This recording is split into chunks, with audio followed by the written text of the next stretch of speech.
Welcome guys, welcome. Today we are doing the impossible. We are choosing the absolute best Nintendo Switch game that has ever existed, at least till 2024, that is. Who knows, I mean, there are other Nintendo Switch games for the future, I guess. Nintendo Switch is not dead yet. Nintendo Switch is not over yet. Nintendo Switch 2 is on the horizon, but it doesn't mean Nintendo will just stop supporting the Nintendo Switch, so only time can tell, but most likely than anything, these ones are going to be the absolute best games ever. And I don't know if you guys are familiar with this website called Ooh-Foo-Foo. Ooh-Foo-Foo is a website that basically creates tier lists, so to say, presenting you two different choices you can make, and these choices are chosen random, and I have to pick only one of them. If I, for example, choose Mario Kart Live, then Super Mario Party will be permanently eliminated, and I want to counter it later again in the bracket, and it will basically be knocked out, and so on till eventually a single game is left. So it's all a matter of me choosing the absolute best game. I don't know if you guys can see actually my cursor. I don't think you guys can see my cursor, but you can see like I think the image left and right getting highlighted. Julie, I already know you will choose Super Mario Party. This is quite a website name, I know, right? Super Mario Party? Oh god, well, here's the thing. There are other Mario Parties on Nintendo Switch, okay? This one right here might actually be the absolute worst one out of all the Mario Parties there are. It's the cheapest one, it's like the most less creative one, the less experimental one, the one that tried to use the old formula but without quite achieving it. So I will go for Mario Kart Live, at least for the first one, right? Because at least Mario Kart Live home circuit is something you really can't find anywhere else. Come on, like driving Mario Kart in your home, that's such a novel idea, like with a POV on a camera attached to a little car, and you drive it just like it will drive a car in Mario Kart. That's great, because I like toys with cars, but they're super hard to use. They're not that friendly. They require just so much skill, but Mario Kart is basically embedded in my brain, so it's like an easy pick for me. Am I right? Am I right or am I right? Mario Kart is hyper experimental. Yeah, definitely. You know what? Let's go for Mario Kart Live home circuit. There we go. Next one. Oh god.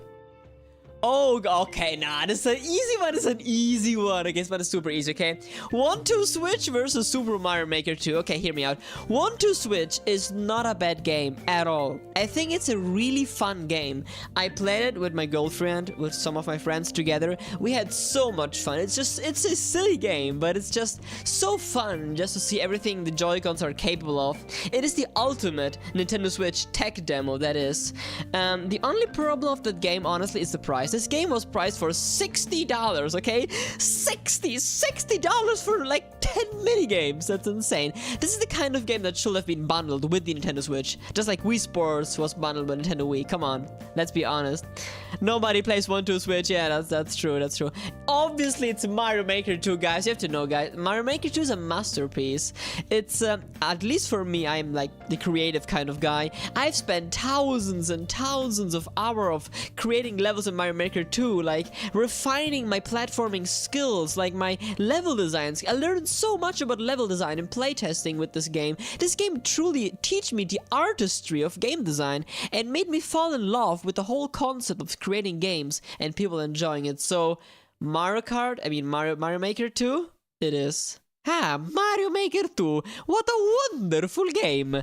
Oh, what do we have here? Mario Party Superstars. Wait a second, is that an advertisement? There's advertisement by playlist? Never mind. Super Mario Party Superstar. Super, mamma mia.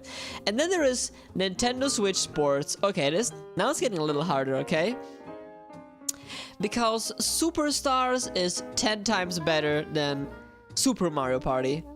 Because it actually uses classic boards from Mario Party 1, I believe, and they're not bad. They're actually good. The minigames are fun. It's basically a remake of Mario Party 1. So it's a fun time. Wii Sports, on the other hand, oh, the nostalgia kicks in, okay? Wii Sports on the Wii is coming back. Oh my god, it's Wii Sports again, but this time it's called Nintendo Switch Sports. I played the demo of Nintendo Switch Sports. I haven't purchased Nintendo Switch Sports, but I played the demo. It was quite fun, simplistic, just as you will expect it, but come on. I think the novelty of motion controls have like worn off over time. It's not even novel anymore. It's there just because, am I right? Nintendo Switch Sports is a neat game, but Superstars will win. Yeah, you're right, Rhythmic Man. Definitely. Haven't played both. Nah, Superstar is bad. Actually, it's better than it seems. Huh. You know what? The demo is nearly same as the full game. Oh, that's kind of disappointing, okay, if you say so. You know what? Let's go for Mario Party Superstars. Here we go. Bye-bye, Wii Sports. Woohoo! You can kiss my mushroom. There we go. Okay, come on, it's an easy one, it's a super easy one. Octopath Traveler 2 and Super Smash Bros. Ultimate, okay. We are talking about Masahiro Sakurai's ultimate masterpiece. This is the game that defined the Nintendo Switch era, the era of the hype for the new announced character. The competitive scene of this game is insane. As much as Octopath Traveler is cool, I haven't played the second one, I have to be honest. I played Octopath Traveler 1. As I fell in love with the demo. The 8-bit 3D 2D aesthetic is, they call it HD 2D aesthetic. It's actually super pretty to look at. It's very original, and I think the second game made it look even more gorgeous. So yeah, it deserves a lot. But if you make Octopath Traveler 2 compete with Super Smash Bros. Ultimate, it gets a little hard for him. So yeah, it's a Super Smash Brothers. What a game. Oh dear, oh well, come on. That's another super easy one. I don't even have to think about this one. Even though I have to say, 51 worldwide games is actually really cool, okay? There are very good, there's even like Hanafuda cards, there are plenty of good games, and they work so well on Nintendo Switch. Like, the Nintendo Switch is very, very suited for these kinds of games. It's just the ultimate package for like plane trips, train trips with your family. It's perfect. But Hollow Knight, oh my god, Hollow Knight means so much to me. I honestly believe that Hollow Knight is the best Metroidvania yet created. And I say that as someone that played almost every Castlevania game, every 2D Metroid game, and other Metroidvanias as well. There are plenty of Metroidvanias, not just the big franchise, but Hollow Knight is special. Its atmosphere is so thick, the soundtrack is amazing, the world just sucks you in, the combat, the platforming is tight, the exploration is mysterious, the lore is just like in Dark Souls, where you're in this big mysterious world and you like create the lore by yourself, like a puzzle, piece by piece by piece. It's just Dark Souls meets Metroidvania. It's such an iconic game. Hollow Knight is the reason why everyone is so much hyped about Silksong. It's because Hollow Knight was a masterpiece. And the DLC it got made it even better. Hollow Knight truly is one of those games that if you own a Nintendo Switch, but you don't have Hollow Knight, or you haven't played Hollow Knight in general, you're missing out on something big here. It's a modern classic, I would say. It's a modern indie classic, definitely. Hollow Knight, yeah. It's gotta be Hollow Knight. Let's go for Hollow Knight. Let's go for it. Let's go for it. There we go. Okay. Yoshi's Crappy World and The Wonderful 101. I have never played The Wonderful 101. Have you guys played it? I think it was like on Wii U or something. Was it like a Wii U launch title? I can't remember. But yeah, Yoshi's Crappy World. How the hell are you gonna compete with Yoshi's Crappy World? It's gotta be Yoshi. Rune Factory 5 and new Super Mario Bros. U Deluxe. I haven't played Rune Factory, so I really couldn't tell, but what I know is that new Super Mario Bros. U Deluxe is perhaps the weakest of the bunch. The weakest of the new Super Mario Bros. Games, perhaps. But it's Mario and I'm biased, who cares? Oh, okay. Brain training. It's in French for whatever reason. And No More Heroes 3. Oh, I've always wanted to play No More Heroes 3. I've never played it, but the trailers, what I've heard about it, it looks insanely good, okay? As much as I love with all my heart Dr. Kawashima, I think the chapter on Nintendo DS, I mean on Nintendo Switch, doesn't really add more than what was already available on Nintendo DS, so let's go for No More Heroes, obviously. What do we have next? Ooh, Collection of Mana and Super Mario Bros. 35. Oh, well, this game doesn't exist anymore. Super Mario Bros. 35 it's not a thing anymore. It stopped existing, so... I mean, it's a novel idea, but... No. Collection of Mana. Top tier RPGs here.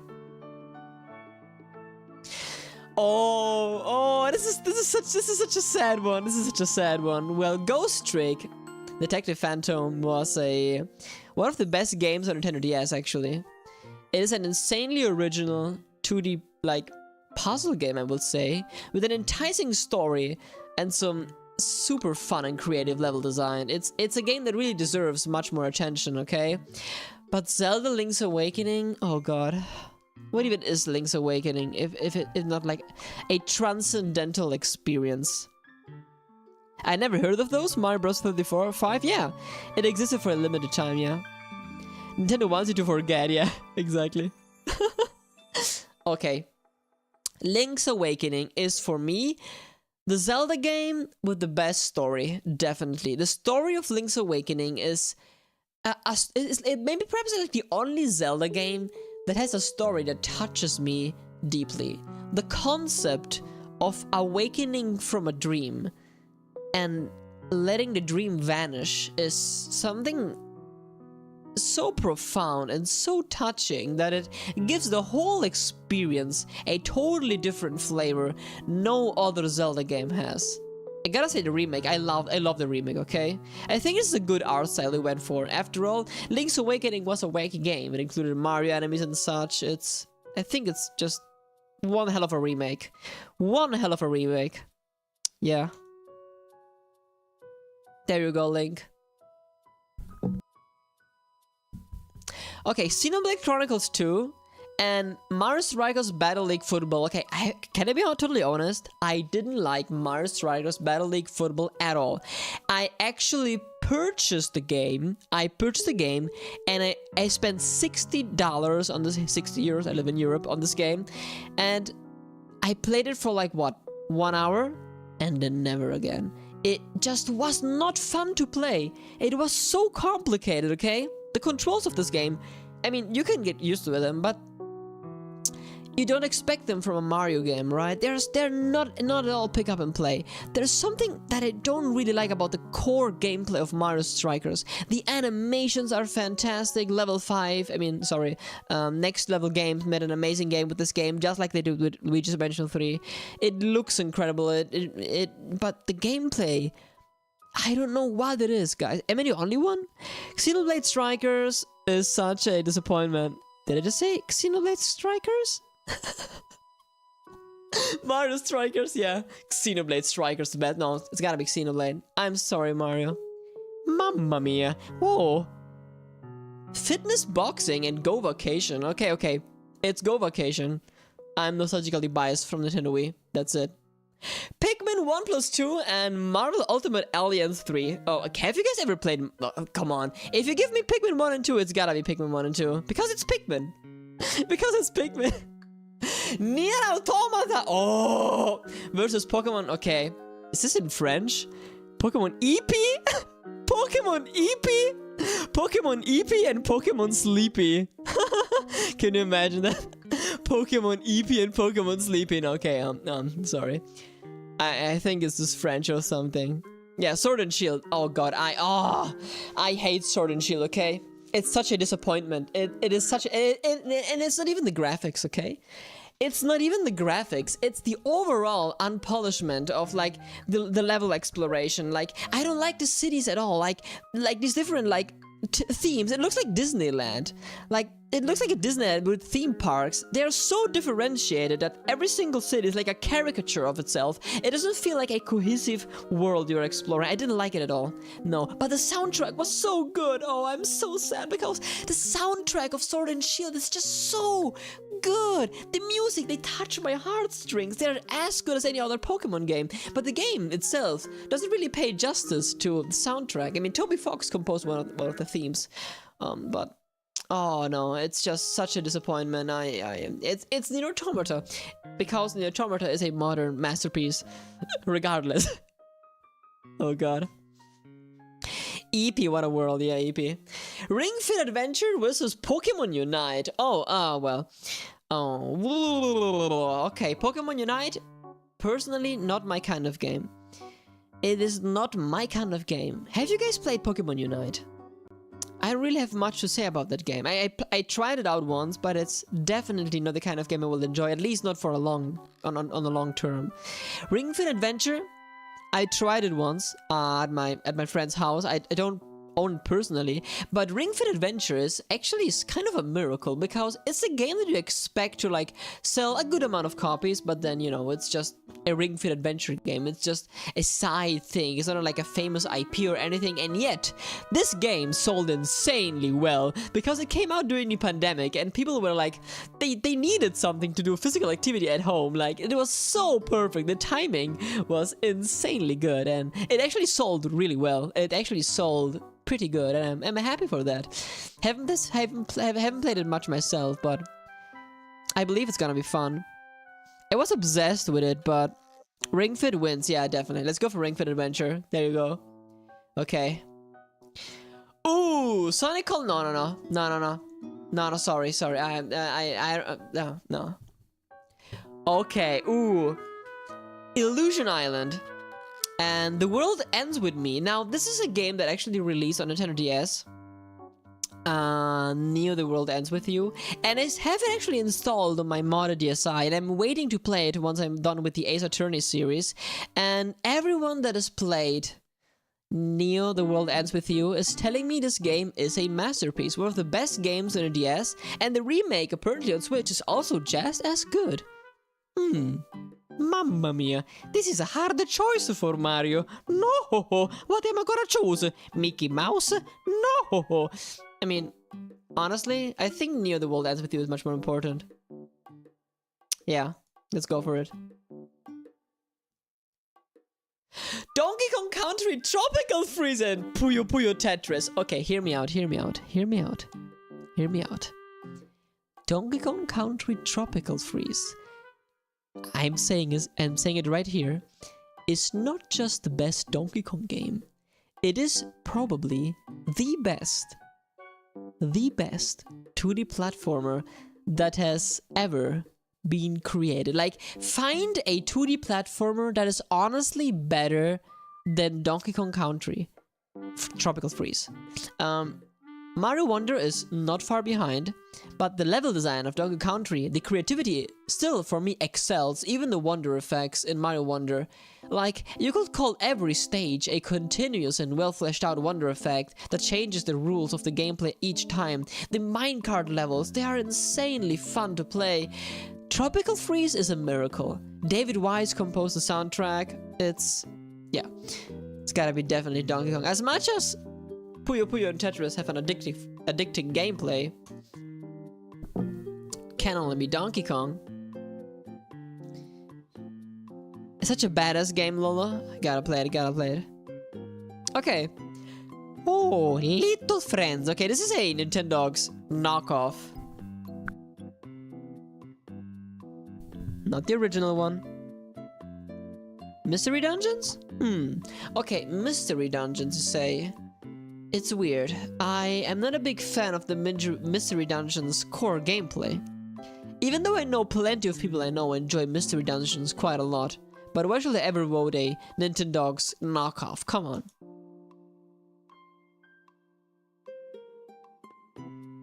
Oh! I forgot what this game was called in English. I know the Japanese name. It is not Brain Training, it's Brain Academy, if I believe correctly. And Monster Hunter Rise. Okay, okay. So my girlfriend, she spent I don't know how many hours playing Monster Hunter Rise, and she's totally into this game. She told me so many things about this game, like she praised it so much, and I totally believe her. I mean, Monster Hunter is just a big boy. Yeah, definitely. Kirby Return to Dreamland Deluxe and Mario Golf Super Rush. Oh well, oh man, it's Kirby. It's Kirby. Return to Dreamland is one of the best 2D Kirbys there is. So together with Planet Robobot and Triple Deluxe, they are among the best 2D Kirbys you can ever play. And I think the remake looks delicious actually. I love the new art style a lot. Big Brain Academy, that's what I called. Okay. Big Brain Academy, yeah. I think the one on DS was just called Brain Academy. Golf was sort of mid. Kirby, yeah. It's gotta be Kirby. Kirby 100%, golf is boring, yeah. Pokemon Cafe remakes. I mean, this game is on mobile as well, so come on, Rayman Legends? This is another legendary 2D platformer. It can compete with Tropical Freeze, honestly. Oh, no! No, this is a hard one! No, this is a hard one. Okay, oh no! How can I do this? Oh god. Okay, you might be thinking, why am I freaking out? Isn't it obviously Celeste? Like, who cares about Labo? No, guys, I care about Labo deeply. I am in love with Nintendo Labo. I have every single Labo kit here, right there at my home. I played them, especially VR. Nintendo Labo is pure Nintendo genius. You construct them, you play them, and you go, how the hell did they make these complicated contraptions so easy and fun to build? It is honestly a miracle. And Nintendo Labo actually proves that Nintendo Switch is suited for VR. I mean, the screen resolution is 1080p, so it's not obviously it's not ideal. I mean, 720p, sorry. That's why it's not ideal for VR, but it works. And it works so well. And I was fascinated by the idea of playing VR with my Switch. It changed my mind, honestly. And Nintendo Labo led to the creation of Game Builder Garage, which is a game that basically kickstarted my whole game maker career. If it wasn't for Nintendo Labo, I wouldn't have met so many great people. And Game Builder Garage, I've met on YouTube this American teacher, elementary school teacher, that brought 300 Nintendo Labo kits and gave them to his children, to his students in the class, and he let them play and create stuff, and then he even made a meeting where they went. What in the world? Shut up! There's an advertisement. Oh, you know what? Now that I'm on Google, let me Google. He's called Mr. Vaca. Do you know this guy? This man, this teacher, is an insanely. There he is. This teacher, Mr. Vaca, he basically brought his whole class to meet the creator of Nintendo Labo, and they had a conference together, and it was amazing. I actually managed to contact Mr. Vaca and have a call with him on Discord once, and he wanted me to create a game in Game Builder Garage that could teach his kids how to spell correctly English words. I'm gonna show you the game I created. It's called Vaca Spelling Trainer. Well, let's see if it's called. Well, can I find it? Vaca Spelling Training. Yep, there it is. Here's the game I created in Game Builder Garage so that his children, his kiddos, could learn how to spell words in English. Elementary school students, that is. And I created this game. And we had so much fun working on this. It was honestly perhaps my first game development experience I ever had. It's a very simplistic game. All you have to do is basically just to choose the correct word. I mean, the one with the correct spelling. But I had just so much fun polishing this game out, adding animations, sound effects, creating levels with different speeds. And I'm so proud of creating this. And then it gets faster. It gets darker. It's so much fun creating this. Game Builder Garage, honestly, is an amazing game. Even though Celeste is Oh God, it is a game. It is a game I deeply care about. Not only are like the platforming mechanics basically impeccable of Celeste, but even the soundtrack composed by Laura Rain is so touching. It's so moving. The atmosphere in Celeste is incredibly thick, and just combined with the tight platforming, the way it tackles themes of anxiety, overcoming one's fear. There's like a visual metaphor of Madeline creating Badeline, like the bad version of herself, and she materializes and chases her. Like the way like psychological issues are translated into gameplay ideas. That's insanely good. There are plenty of games that like talk about the inner space, like Omori and like other games that are like very RPG-like, but I've never seen a game that like takes such an like abstract thing like fear, anxiety, low self-esteem, split personality, all these themes, and instead of translating them into visual or narrative metaphors, Celeste takes those themes and translate them into gameplay metaphors. Which means that instead of seeing them, you feel them. Badeline is chasing you, literally. You're running from her, literally. See, she's a threat to you, literally. Why? Because gameplay-wise, she becomes an obstacle, a platforming obstacle. It's genius. The way that this game connects the character to you, the player, is very important in my opinion. This is a game that testimonies why indie games and their big experimentation is so important in the current gaming world. Celeste is such a big title, but Nintendo Labo, as I told you, is also very, very cool. Like, Nintendo Labo reminds us why Nintendo is so special. It reminds us why Nintendo will always surprise you with the most out of left field thing, and they will make it fun, they will make it work. As weird as it is, they will make it work the best they can, and it's always amazing and joyful.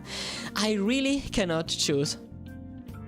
Okay, guys, I'm now back to you, chat. I know Waka Spelling Training, you know the game, no way. Game where there are Capcom characters fighting 90s anime characters. What's the download code? Oh, I really don't know. I should check. You know what? I have to be personal for this one, so I'm gonna go for it. Okay, honestly, I think Celeste is a better game. You will get much more enjoyment out of Celeste because you are not me, but I am me, so I'm gonna go for Nintendo Labo. This is a personal list after all. I'm sorry, Celeste. I'm so sorry for Celeste, but I just had to do it. Of course, it's New Horizons. I spent my life in here. I spent like 3,000 hours in Animal Crossing New Horizons. It's not even a game. It's my home. Animal Crossing New Horizons is my home. It's where I basically spent 2 years during COVID pandemic. It's that easy. Oh, okay. Now it's getting a little. Now it's getting a little. Kirby and the Forgotten Land, or as it is called in Japanese, actually, Hoshinokabi Discovery. Kirby Discovery, Kirby in the Forgotten Land versus Paper Mario the Origami King. Now, Paper Mario the Origami King is not what everyone wanted from Paper Mario. It is the perfect step into the right direction. It is a Paper Mario that tries to be more creative, a little more wacky than Color Splash and Sticker Stars, obviously, with a bigger setting. It is a wonderful game. Bobby's storyline made me cry, honestly. This is a game that made me cry. I can't say that about Mario games that often. Only Mario 64, Mario Galaxy made me cry, but for nostalgic attachment reasons, not for like plot reasons. Bowser's Inside Story had a very sweet ending, very sweet and moving ending. But Origami King, I think it's the only Mario game that really made me cry, like literal tears coming out of my eyes because of a certain cutscene. And yeah, I love this game. It's a really good soundtrack, and I love Origami King. Kirby in the Forgotten Land on the other side, well,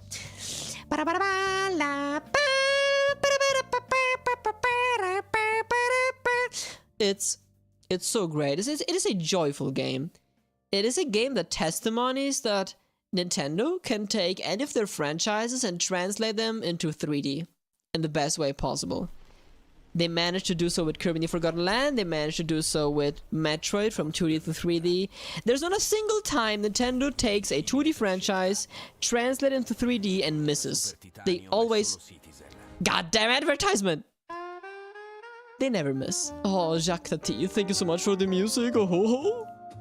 They never miss. They never miss. Forgotten Land is a game that you played and you're like, and you don't even realize, what? Am I really playing a Kirby that is in 3D? Why does it feel so familiar? It's weird. It feels like you're playing a 2D game. Like the level structure is the same. It's linear, like in 3D world approximately. You run around, suck enemies, cope abilities. It feels so right. It feels just so right to play.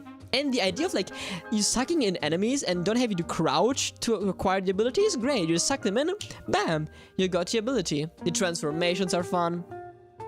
And yeah, it's really a good time. Oh yeah, I think Kirby the Forgotten Land really is a game that shines, that lets us like peek into the future of 3D Kirby. I wonder if 3D Kirby will get more ambitious in the future. I don't think Kirby will ever become a sandbox 3D game like Mario, because there is Mario for that kind of things, and Kirby will always be aimed at little kids because it's the kind of game that is like needed to introduce younger players to the whole concept of gaming and playing, and Nintendo will, I mean Kirby will always be there for them. So even though I think Kirby's future will retain a certain amount of linearity, Kirby the Forgotten Land is such a huge step forward for the whole Kirby franchise. Not to mention, it is a game that surpassed every other Kirby game prior released in sales, almost doubling the one of the most sold Kirby game, that being Kirby's Dream Land on the Game Boy. So it is, as of right now, the most important and the biggest selling Kirby game to date. It is what Kirby means to most people. It is just an historic game, in a way. It is a game that changed Kirby. It just has so much... The stakes in this game are so high. They are very high because they know Kirby can float and suck them up. That's why the stakes are high. Now, Luigi's Mansion 3 and ARMS. Chad, first I'm back to you, then I will choose between these two. Oh, I remember this guy. The DSi XL is still a DS guy. I still disagree. DSi, it's its own thing. Yeah. Yeah, it might actually be. I'm starting to spy that whole argument. No, it wasn't an argument. Actually, it's something I want to understand. Big Paper Mario 1000 Year Door is about to come out. Don't make 1000 Year Door sad, yeah. I will buy the game, and I will stream the game on day one. There is the stream already set up. Luigi's Mansion, of course, it's Luigi's Mansion, come on. Ho ho, Luigi's Mansion 3. Ho ho ho, mamma mia. Mario, Mario. Oh ho ho, Mario. Oh, oh, ARMS? No. Who cares about ARMS? No. I want to find the Mario. No. Press me. Help me. Help. Help. Hey, Luigi, don't worry. I'm gonna come to Luigi's Mansion 3, eh? I'm not gonna pick ARMS. Oh no, Mario, don't pick ARMS, no! That's Luigi being desperate. Of course it's Luigi's Mansion 3, because Luigi's Mansion 3 is Luigi's Mansion 3. And it is such a delightful game. It is an experience that from the moment you started, from the moment you ended, it looks, okay, graphics-wise and animation-wise, it looks like a Pixar movie. I'm not joking. It is the single best-looking game on Nintendo Switch.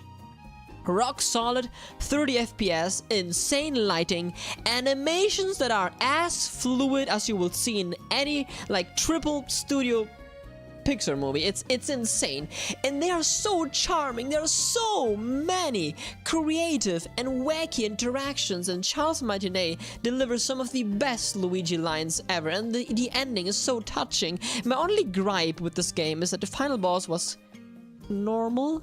You would have expected something more grand, given the scope of the whole game, but it was just, yeah, just a boss fight. Then the game kind of just ends, but oh, the whole game, everything leading up to it was, oh, Luigi's Mansion 3. Ah, mamma mia. What a masterpiece. Oh, am I right, Mario? Yeah, Luigi's Mansion 3 is a masterpiece. If you haven't played Luigi's Mansion 3 yet, what's wrong with you? Yeah, well said, Mario. So, yeah, let's go for Luigi's Mansion 3. Haven't said a single thing about ARMS. Feel a little guilty. Well, we got Min Min, and Min Min is hot. The gameplay is fire. Yeah. But Luigi's Mansion 3, Luigi's Mansion. It's an easy choice. Oh no! Okay, no. This is not hard at all. At all. Bayonetta 1 versus Bayonetta 2. Well,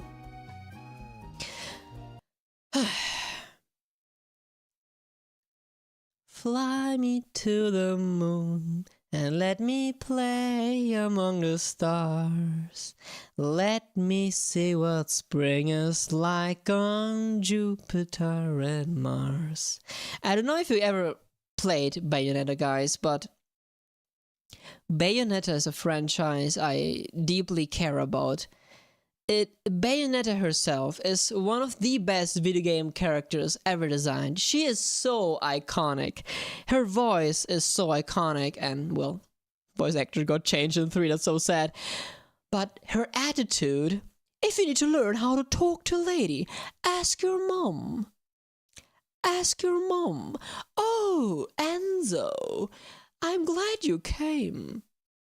She is so funny. Her British accent, I'm in love. Bayo 1 is a game with an insane soundtrack, fire gameplay. It's just such an iconic game. Bayonetta 3 really can't compete. It's almost like Bayonetta 3 derails. It has some very spectacular boss fights, but there's something about Bayonetta 1, like the whole coherence of the aesthetic, the soundtrack, the gates of hell, everything. Bayonetta 1 is a modern masterpiece. Bayonetta 1 is, I think, the best game created by Hideki Kamiya, and Hideki Kamiya made so many he made Okami, he made Devil May Cry, but Bayonetta is his magnum opus. It's just Bayonetta. What do you wanna do? Some more Mario Odyssey music? Xenoblade Definitive Edition and Triangle Threads. Xenoblade. Easy one. Hyrule Warriors? Nah. RPG. Easy one. Xenoblade? Easy one. Easy one. Obviously, yeah. Obviously. Not even thinking too much. Oh god. Oh god, no! No. You can't do this to me. No. Oh no. Oh god. They made her straight in Bio 3. What do you mean straight? She's not a lesbian anymore? Was she ever lesbian? What do you mean? Now, Pikmin 3. Okay, guys, I love the Pikmin franchise just so much. But no. Honestly, no. Honestly, I mean, Pikmin 4 is 10 times better, okay? But Ace Attorney, Phoenix Wright, have you guys ever played an Ace Attorney game? They are so fun. The storytelling is perfect. The characters are so charming and fun, and there's the humor. I'm in love with the humor of the Ace Attorney trilogy. And the gameplay is so tense, and it's so rewarding when you find a contradiction in a witness testimony. It really... And the soundtrack! The soundtrack! Can we please jump to the soundtrack? Real quick. Just real quick. Just give it to me. Just give it to me. What is that, a pizza? What is this, pasta? Ramen? Mamma mia, I'm getting hungry here. The soundtrack is fire, okay? It's so good. Ace Attorney has an amazing soundtrack. Even like the way Ace Attorney manages to like balance the moment of pure silence and tense. It goes like this. They are silent. You can only hear someone talk, no music in the background, and then you slam your hands on the table, and you go like, objection! And then you pull out your objection, you pull out your evidence, and then you start stating the contradiction in the witness testimony, and it goes like... And it's the most epic thing ever, okay? It is so epic! You feel like so good! You feel like, I gotcha!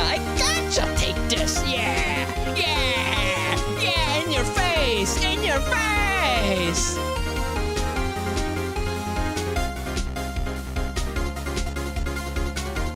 It's just so fun. So, yeah.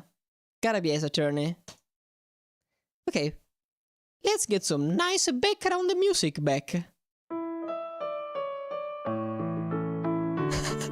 I love how the mood just switched immediately. With Animal Crossing, it's so funny. Okay, by the way, let me guys know if the music is too loud or too silent. Okay. Oh god, another one. Another hard one. Chat, I'm back to you. They're fun and entertaining, but I feel like it will be more fun as a watch, less playing it. Not really, because there is a certain amount of tension in choosing the wrong answer.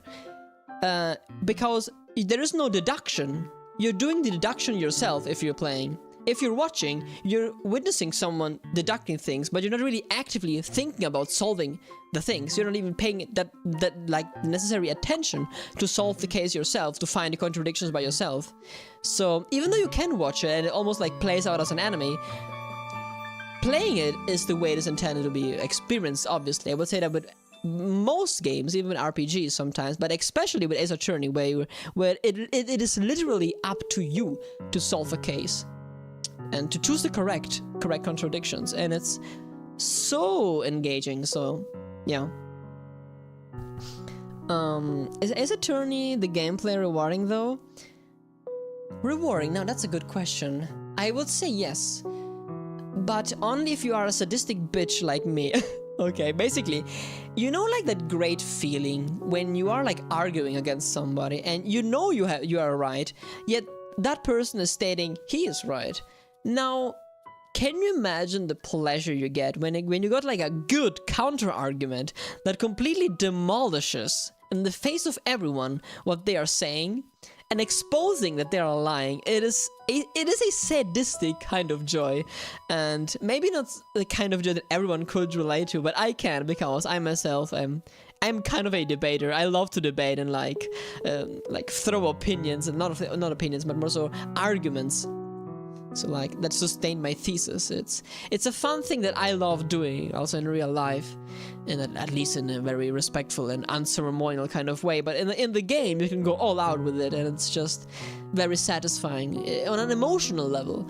On a gameplay level, yeah, that is the gameplay. The gameplay is to feel those kinds of emotion, in my opinion, yeah, and to get attached to the characters and really care about the case you're pursuing. So I don't know. Kirby is really fun. I love the game. Yeah. Kirby Dream Buffet is just fun. Sorry, I just don't like seeing Sonic. I'm biased. Unless it's like Sonic Mania. Now, Mario Tennis Ace and Bayo 2. Of course it's Bayo 2. I'm gonna play Bayo 2 like every time. Tennis is just, come on, it's tennis. Pokken Tournament DX Octopath Traveler. Come on. There's Smash on the Switch. I haven't played neither, but in Starlinks there's the R-Ring from Fox McCloud. But what is Raincode? Do you guys know Raincode? I don't know what Raincode is. I don't really know. Have you guys ever played Raincode?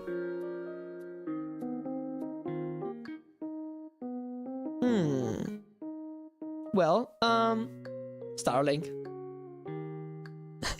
I choose Raincoat? Never mind.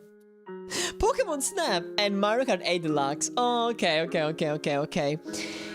Well, Mario Kart 8 Deluxe, oh god, it's just, oh, the soundtrack of that game. Okay, new Pokemon Snap. Okay, I'm one of the few people that is actually nostalgically attached to Pokemon Snap. Because I grew up in the Nintendo DS era, basically Nintendo Wii, Nintendo DS era. But my aunt gave me a Nintendo 64, so it was basically the first gaming console I was ever exposed to, and I obviously played Mario 64, Ocarina of Time, Mario Kart 64, and there was also Pokemon Snap, which was my very first experience with Pokemon. I didn't even play a mainline Pokemon game back then. I got then Pokemon Platinum on my DS, but before, I just had Pokemon Snap, and I actually am nostalgically attached to that game, so I had to buy the new Pokemon Snap on Switch. I played it, had tons of fun. I didn't complete it though. I sort of just got bored midway through. Even though the core gameplay was fun. Maybe it wasn't as much mystery solving as in the original one. That's why I wasn't like that enticed to keep playing. But it was a very relaxing experience and like a polished Nintendo game. Definitely better than Pokemon Sword and Shield. Paradoxically, I had more fun with this one than with a mainline Pokemon game on Switch. So, but guys, that is Mario Kart 8 Deluxe, so obviously it's gonna be Mario Kart. Because Mario Kart 8 Deluxe is just perfection. Gameplay is fire. Soundtrack is fire. Everything is fire. Nice. Taiko no Tatsujin. Why should they ever vote Taiko no Tatsujin over Bowser's Fury? Come on. As much as I like Taiko no Tatsujin, like the gameplay is cute and all, but I mean, I played that game plenty of times on my DS, and that's enough. If I had to choose, then obviously I'm gonna take 3D World and Bowser's Fury. Bowser's Fury, by the way, guys, is for me a peek into Mario's future.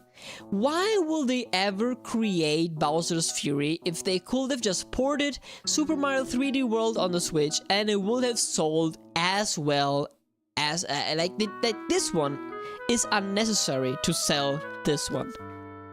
3D World would have sold just as many copies without this game. So I believe the only reason they wanted to make a DLC with this game is because they wanted to experiment a new structure of game and see how people will react to it.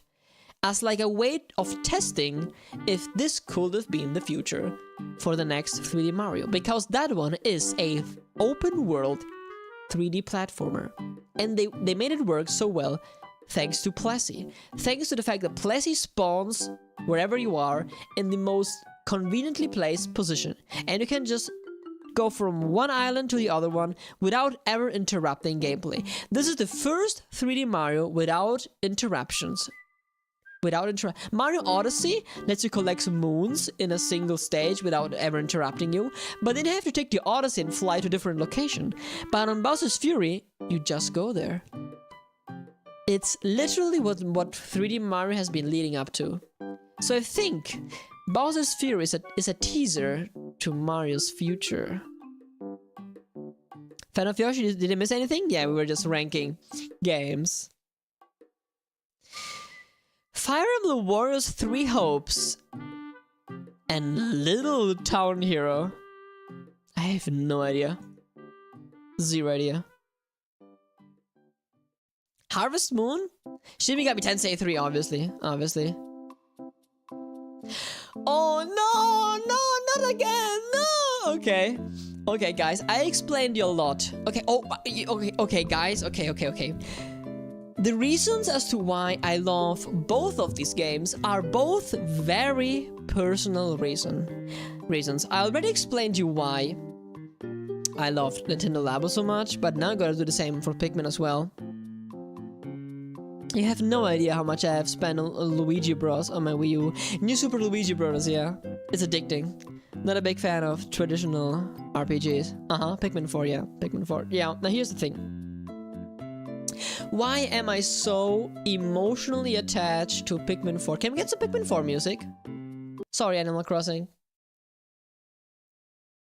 Pikmin 4 intro music. There we go.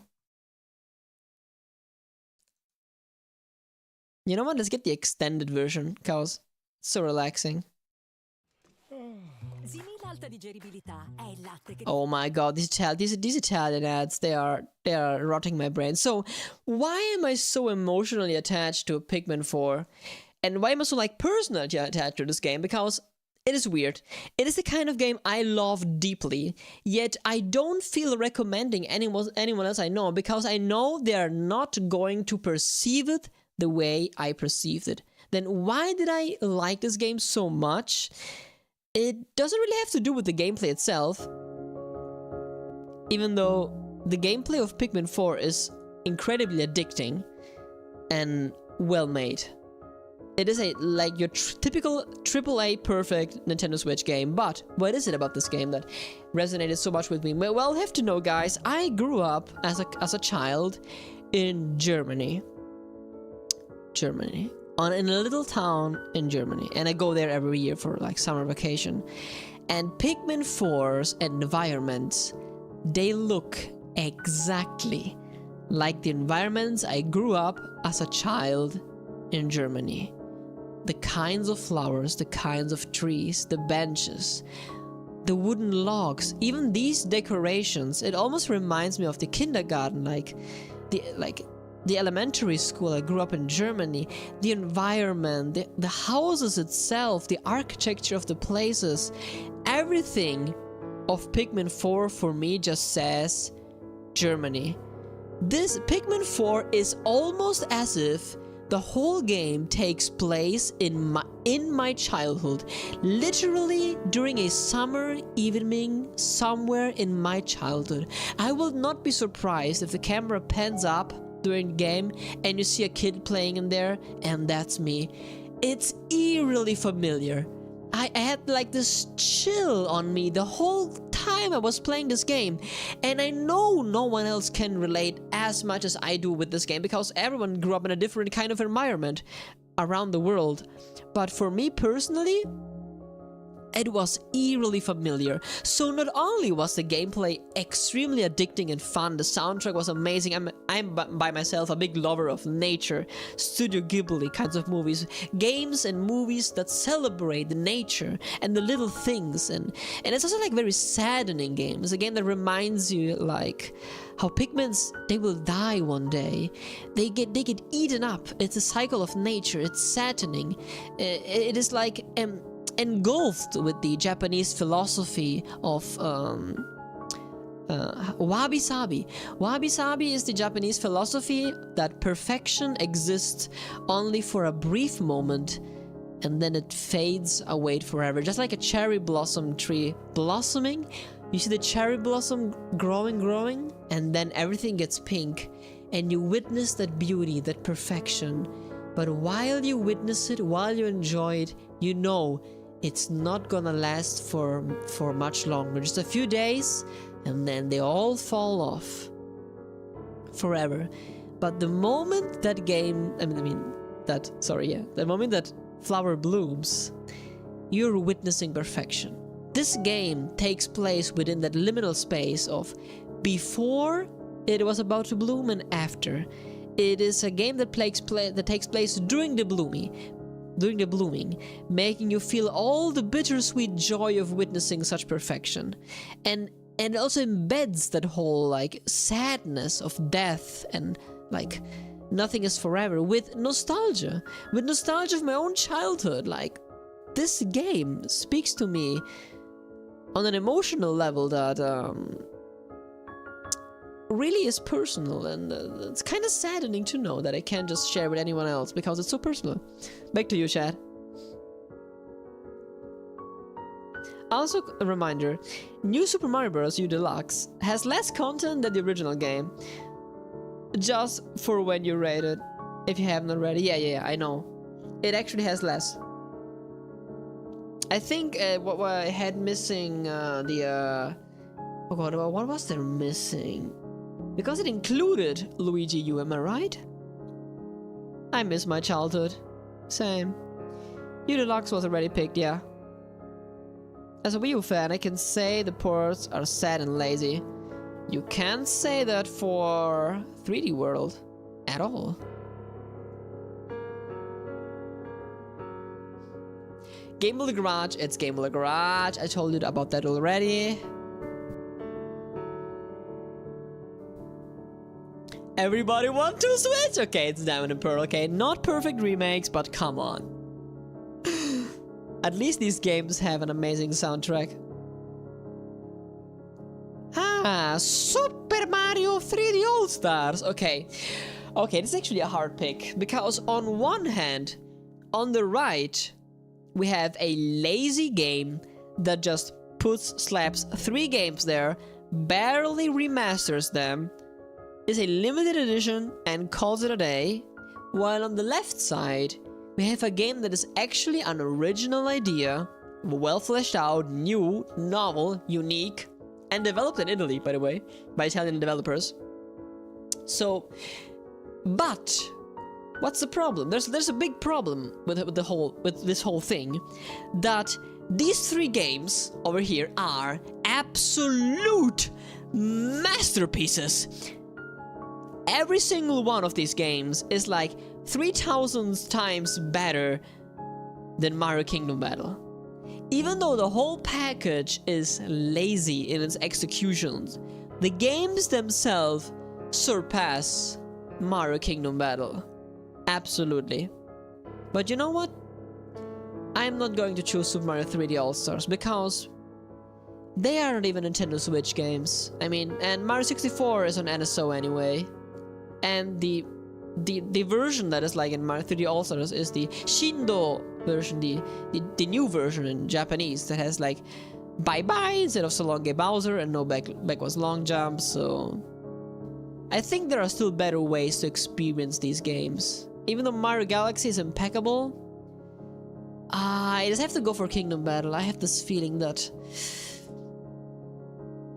this game is cheating. What do you guys think? But you get soundtracks. Yeah, that's true. That's true. 3D All-Stars. Sunshine is awesome, yeah.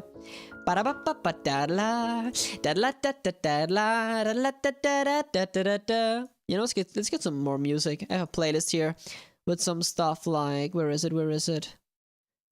I have the chatting, there's my jazz playlist. Just chatting, let's go with this one. Oh my god, the advertisement. Stop it. Oh my god! Stop it! Thank you very much. Okay, back to you, Chad. Sunshine is awesome, yeah. I relate to the fact that there are pieces of media that impacted me emotionally, but I cannot share with anyone else because they wouldn't share the same viewpoint as me. That's so saddening, I know. I think the biggest issue as an artist is to try to make people feel what you felt and trusting that they will feel it. It's not easy to do. It's not easy to do at all. Because it just can't work sometimes. I gotta go Kingdom Battle. Yeah, maybe it's Kingdom Battle. It might be a little more honest as the 3D All-Stars. As much as I love those games, okay? Don't get me wrong, every game in the 3D All-Stars is superior. They should have made this list Switch games for the Switch made by Nintendo, not ports, etc. Well, some ports change so many things that I would consider those versions as valid Switch exclusives in a way, like Bowser's Fury in a way, all the DLC tracks from Mario Kart 8 Deluxe. I don't know. Luigi's Casino music is a banger. Yeah. Got the advertisement there though. I love poker thanks to New Super Mario Bros.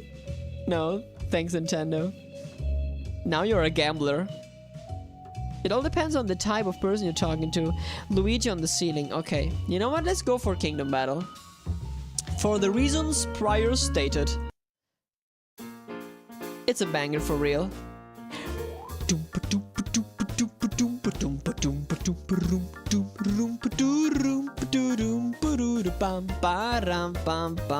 Maybe it's a little too loud. Okay. Sniperclips and Splatoon 2. Oh, those games. Those are the games of the beginning of the Nintendo Switch era. Back when Nintendo Switch was still something super novel. I remember I first bought the Switch like the month it released, and I brought it at school and I was playing it with everyone. And me and my best friend, he picked up a Switch as well because he's a Nintendo freak just as I am. I remember we were playing the demo of Sniperclips together, and it was so novel that it's really the first game that made me experience the fun of like sharing a Joy-Con with someone and playing as if you're like at home on a home console. But no, it's actually just your portable console that all of a sudden can like detach two Joy-Cons, and it's just like when you're at home you have like two separate controllers. It was so novel back in the days. And Sniperclips is honestly such a creative and unique game. I've never seen a game with this concept. You're like two cardboard pieces clipping each other out and solving puzzles together. It's so cool, it's so unique and like intuitive and fun. It is a novel idea and divinely well executed. Also, the game has a very good presentation, soundtrack. Sniperclips is a 10 out of 10 kind of puzzle game. Not a super big game, but it is that kind of like perfect little experience to just have on your Nintendo Switch. A little bit overpriced though, gotta be honest. But then we have Splatoon 2. This is the game that, thanks to Marina and Pearl, made a whole generation of gamers horny. No, jokes aside. Splatoon 2 is a very important game on Nintendo Switch because it's the very first Splatoon for many players, because you know Splatoon originally released on the Wii U and the Wii U sold like 5 copies, so yeah, Splatoon 2 is the very first true actual Splatoon experience most people had. Same goes for me. I didn't have a Wii U, so that was my first Splatoon experience and I enjoyed it so much. I fell in love with its world building, the aesthetic, the gameplay of Splatoon, as I said many times, is your typical Nintendo fashion. It is simple in the concept, complex in the execution. It's like that kind of like concept that everyone can understand. 2 colors, the color that colors the most wins. It's like the base that works so well in marketing and in spreading the game's idea to everyone. But then when you get deeper into it, it's a mechanically complex game with a actually competitive scene in mind. And that's just so great about any Nintendo game. And Splatoon just embodies this Nintendo philosophy so well. Like the franchise as a whole, not just Splatoon 2, but if Splatoon 3 is on this list, I might as well just eliminate Splatoon 2, because 3 is just 2 but better? Maybe not. Maybe the DLC is cooler? What do you guys think? I need your help. I need your help. I mean, it seems like an obvious choice, but I need your help. Can you play 3DS internet setting music? Or maybe DSi camera music? Oh, that was actually super relaxing, yeah. Yeah, I will do that, but then I have to like change it as soon as it ends now. I'm too lazy for that. I have to like keep the stream engaging. Imagine you get 50 people in your chat. Oh, a little bit too much, honestly. A little bit too much. Please don't rush. Heck, Wii photo channel music's banger too. Yeah. I love the Wii photo channels music a lot. The Wii Shop channel music also great. Wii Shop channel. Splatoon 2 this. Oh, okay.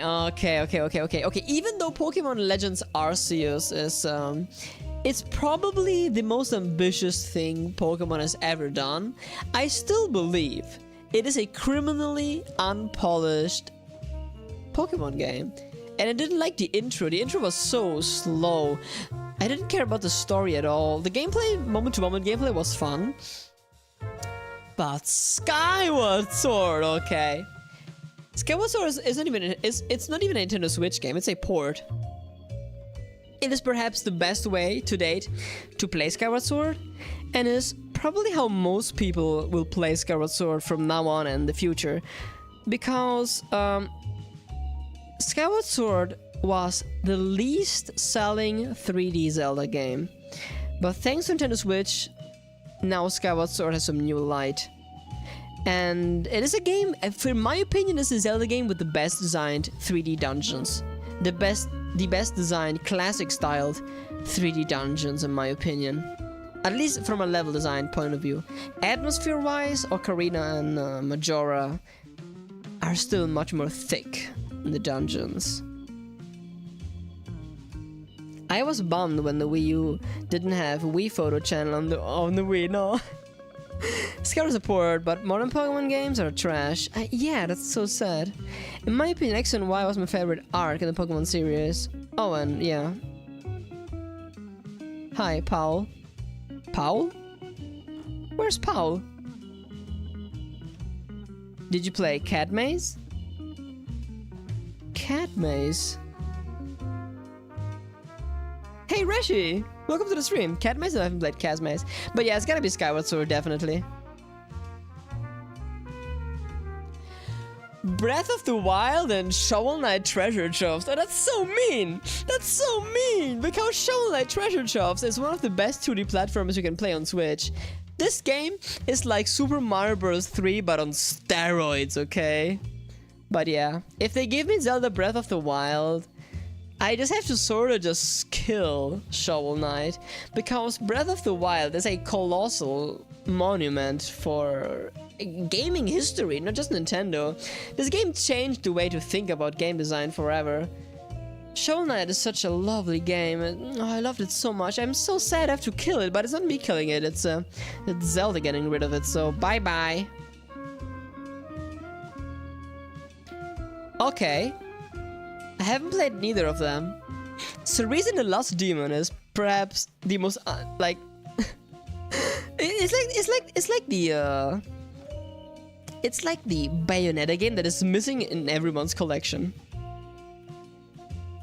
Oh, let's go for No More Heroes.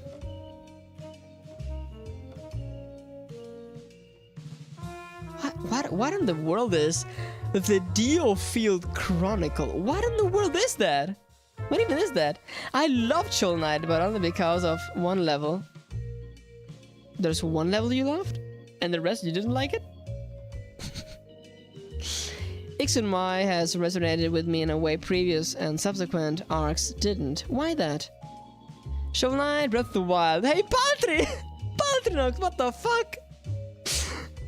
By the way, Paltrinox, guys, is the most famous Italian Zelda YouTuber there is.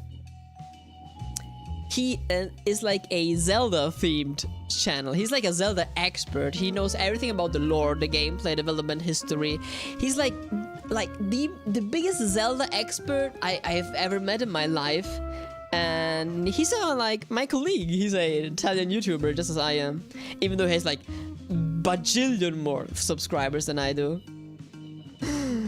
Ma Shovel Knight che? Ma che stai dicendo? So he's just joking around, yeah. Ma Shovel Knight dove? Breath of the Wild. Che è sto cosa? Che sto prank? Mi fai spaventare, Paltri. Sorry for my Italian, yeah. Hi, I have a question. What the fuck? Yeah. Okay, you know what? Let's go for Mario because he has a mustache. Kirby Star Allies and Shin Megami Tensei 5! Okay, okay. DJ Skill is gonna kill me if I go for Kirby Star Allies instead of Shin Megami Tensei 5, which I haven't played, but everyone that played it tells me it's a masterpiece. And by the way, Kirby Star Allies honestly kinda just sucks. Because it is one of the most shallow Kirby games I've played. It was so sad. When Kirby Star Allies released, I was like, oh no. Oh no. Is Nintendo Switch the console where every game is better, but Pokemon and Kirby are gonna suck? Thankfully we got the Forgotten Land. Whoo! Whoo, but Star Allies almost scared me there. Almost scared me there.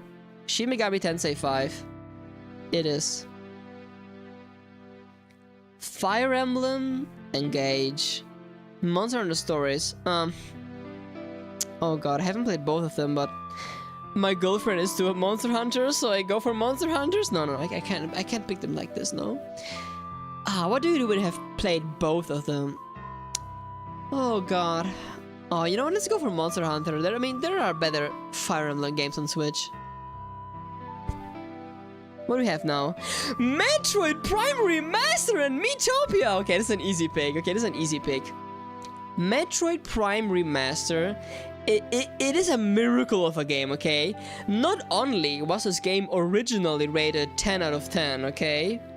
But the remake enhances the original on every aspect, and it's not even that kind of thing that, yeah, but maybe, you know, I prefer the original one because that, no. It's an anonymous, everyone loves Metroid Prime Remaster because it probably is the best looking game on Nintendo Switch to date. Actually, Reshi, you started playing this game, did you finish it? Or am I just me imagining things? Metroid Prime is just and this game is priced only $40. It's insanely cheap for such a humongous and historic experience. It's a must play. Metopia is really good. I know Metopia is really good. Also because Metopia is like the son of Tomodachi Correction. That was called Tomodachi Life, I believe. I mean, I played this game on Nintendo DS, but it also released on 3DS, like Tomodachi Life released on 3DS with even more features, and it was insanely fun. Like the idea of taking all your friends and imaginary characters and like putting them into a fantasy setting, and then like seeing the most unexpected thing happen, it is just a delight. This game is such a fun delight, and the personalization you get in Metopia is so insane that you can literally create Sans Undertale and make him look just like an official artwork of Sans Undertale. So yeah, this is a game made for the memes. It is a game that was rated 18+ in Russia because it has like homosexual relationships in it. But guys, there is Metroid Prime Remaster! I don't know if you guys know what Metroid Prime Remaster is. Do you? There is Metroid Prime Remaster. Oh god. Oh no. Oh no, this is a hard one. Come on. I feel sorry for Metopia, but Metroid Prime Remaster? Come on. It's a life-changing experience. No, I haven't finished it. Oh no. Tomodachi games are awesome. Yeah, I agree. I love them so much. I wish the Tomodachi franchise will come back soon. Nintendo really needs to like double down on the Miis again. So at least with Tomodachi Life, because they know how fun. Oh god, you know, guys, I'm so sorry for Metopia, but you are not Tomodachi Life. You're Metopia. That's the only reason I'm going for Metroid Prime. I just don't feel honest showing Metroid Prime down the slushy or Bravely Default. Tokyo Mirage Session. You know what? Why not? Splatoon 3 and Let's Go Pikachu and Let's Go Evoli. Who the hell is Evoli? Eevee? Okay. Evoli. Metroid Prime, I'm just being honest, yeah. Yeah, it had to be Metroid Prime, yeah. Well, I mean, obviously Splatoon 3, like, you can't even, like, come on, it's easy win. Famicom Detective Club, I don't know. I picked Monster Hunter already, I'm just going randomly with these ones. Hyrule Warriors and Tetris 99. Now, which one is a more novel idea? I mean, obviously, you get much more out of Hyrule Warriors, because it is the first Zelda spin-off that is actually canonic to its lore, which is something you can't say every day, right? Gameplay is good, frame rate not so much. Tetris 99 though is an important game. Pizza Tower just so good. I'm a little too loud. Yeah, Tetris 99 is an important game. Why? Because this game kickstarted the whole 99 trend. Ever since Tetris, the Tetris Battle Royale 99, everyone made his own version, like Super Mario Bros. 35 and so on and so on and so on. Star Fox, that will be cool. I mean, F-Zero. So it is an historical important game, but at the end of the day, you're just playing Tetris, am I right? But In a way, I think this game defines much better what the Switch era is. 1099 truly is something I will remember. Hyrule Warriors, I will kinda just forget about it, honestly. What do you guys think? Tetris has nicotine, basically. Tetris, it's addictive, yeah. Let's go for Tetris, yeah. It is a more relevant game. Oh, okay, guys. Guys, this is the game with the funniest title yet conceived.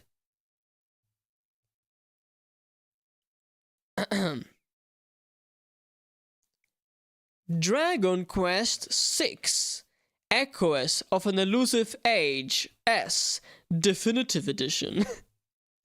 Okay, so what is better? Dragon Quest VI, Echoes of an Elusive Age S, Definitive Edition, or Xenoblade Chronicles 2? Well, judging from the title, I will go for Xenoblade Chronicles 2. Even though, actually, Dragon Quest VI was very, very fun. I loved it so much. It's so charming and lighthearted, and the orchestrated soundtrack, it's just dun da dun da la da da da la da da da da da da da. But everyone says Xenoblade Chronicles 2 is even better than the original one, even though I haven't played it. Don't vote for Xenoblade 2. Okay. Xenomid 2, what? Xenomid 2, oh god. Let's go for Dragon Quest.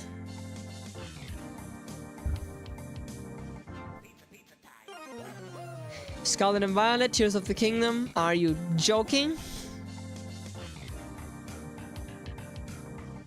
Cadence of Hyrule and Bomberman. Oh, okay.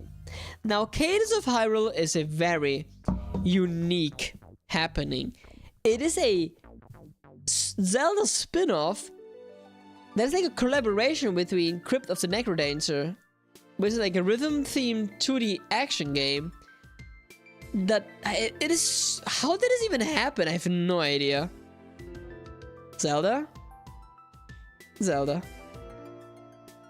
I'm sorry, Bomberman. Oh, okay. Advance War 1+2 and Captain Toad Treasure Tracker. These are both very well designed games. Advance Wars was a very awaited kind of game. It is perhaps one of the best strategy games to ever release, according to some people. Like, it's like super. Like, if you look up for like top 10s of strategy games, Advance Wars is always there. Now, Captain Toad is more of a puzzle game than anything else, right? I mean, not that you get too much out of it, you can get out of like a 3D world. But it's a relaxing game and a very polished game. It is like, there's like something fun about like watching these like little three-dimensional little world, moving the camera around, finding every single secret. It's so fun because like you think you have seen everything, but they just keep hiding things in there. It's such a fun little thing. Yeah, Advance Wars. Now, Street Fighter Ultra 2, the final challenge, and Ninjala. I am going for Ninjala because there is a Street Fighter collection on Nintendo Switch, which also includes Street Fighter 2, so Ninjala it is. Also Ninjala, have you seen the character design? They are so cute. I get the Splatoon vibes super strongly here. It's like kiddos fighting. Adorable. Three Houses and Warriors. Now, this is a question I don't have the answer to. I love Street Fighter from the bottom of my heart. Sorry, but there is just better Street Fighter goodness. I'm just going for Three Houses, obviously. Metroid Dread versus Super Mario Odyssey. You can't just hit me like that. Oh god. Oh god. Oh my god. No, why? Why are you doing this? Oh, okay. Now, are you kidding me? Yes, I know. Oh god. Well, here's the thing.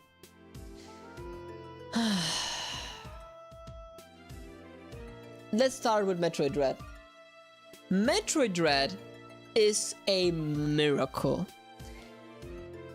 It is... Metroid Dread has been rumored ever since I was a toddler, okay? I've been reading about rumors of this, forgotten Metroid Dread game that maybe it exists, maybe it doesn't exist, maybe it's teased, oh my god, Metroid 5? They will really do it? And then it just faded out of existence. Everyone thought the Metroid franchise was dead. Like dinosaur dirt. And then all of a sudden, Metroid Dread pops up in a direct, and it looked amazing because the previous 2D Metroid was Metroid Fusion on the Game Boy Advance, and that game is one of the most anxiety-inducing Metroidvanias, even though it's pretty linear I have ever played. And I was like, wow, Metroid is so great at establishing fear and atmosphere, and like that fear of being chased, and knowing there will be a game that is like centered around the idea of dread made me go like, oh, this is gonna be an amazing time. Game came out, I played it, I loved it a ton. It released during the like Nintendo Switch OLED hype, so it was like great graphically to see it on the Switch OLED. The combat in this game is really good. Platforming, like the way Samus moves around, it's so flashy and like responsive. It really is a joy to play, okay? Playing as Samus is truly a joy. But the enemies, the dread of this game, they are like segmented into some areas, which makes sense because once you enter, you can feel the fear.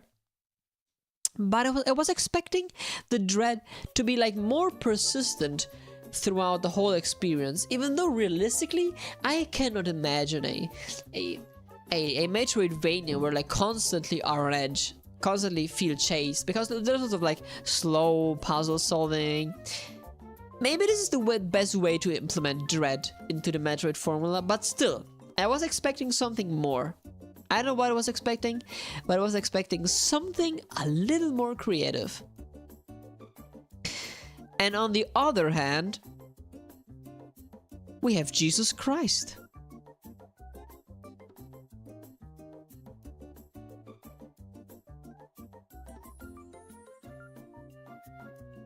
I have no idea what that is. He sounds stupid, by the way. Yeah, Wingman. And hominem is directing the criticism towards a person themselves rather than their argument. Oh, why are you talking about that? But it's a good thing to know. I didn't know there's a word for that. That's actually super good. I was just sharing your opinion. What was going on there? Did I miss something? There is no mid in Metroid. Okay, Super Mario Odyssey is... We have Mexican Mario. I don't know. There's the swimming Mario, unfortunately. On the cover art. There's Mexican Mario, so we gotta vote for Mario. I mean, Mario Odyssey is... Oh god, it is a miracle game. It is the game that once it was shown the first time, everyone was like, whoa! Mario in the real world? No way! Look at all these locations, and it's sandbox, and it's so freaking creative. 3D world now looks like crap in comparison to this. It's like a burst of Nintendo creativity, and it's Mario. It was like honestly the most hyped I have ever been for a video game in my whole life. Even though the end game was like pretty normal at the end of the day. But the second trailer was when they showed off the capture mechanic. As if everything wasn't enough already. They kept hiding it from us. And the way they revealed it, it is one of the best trailers Nintendo has ever put together, ever. With Jump Up Superstar, everything in the trailer is a cinematic masterpiece.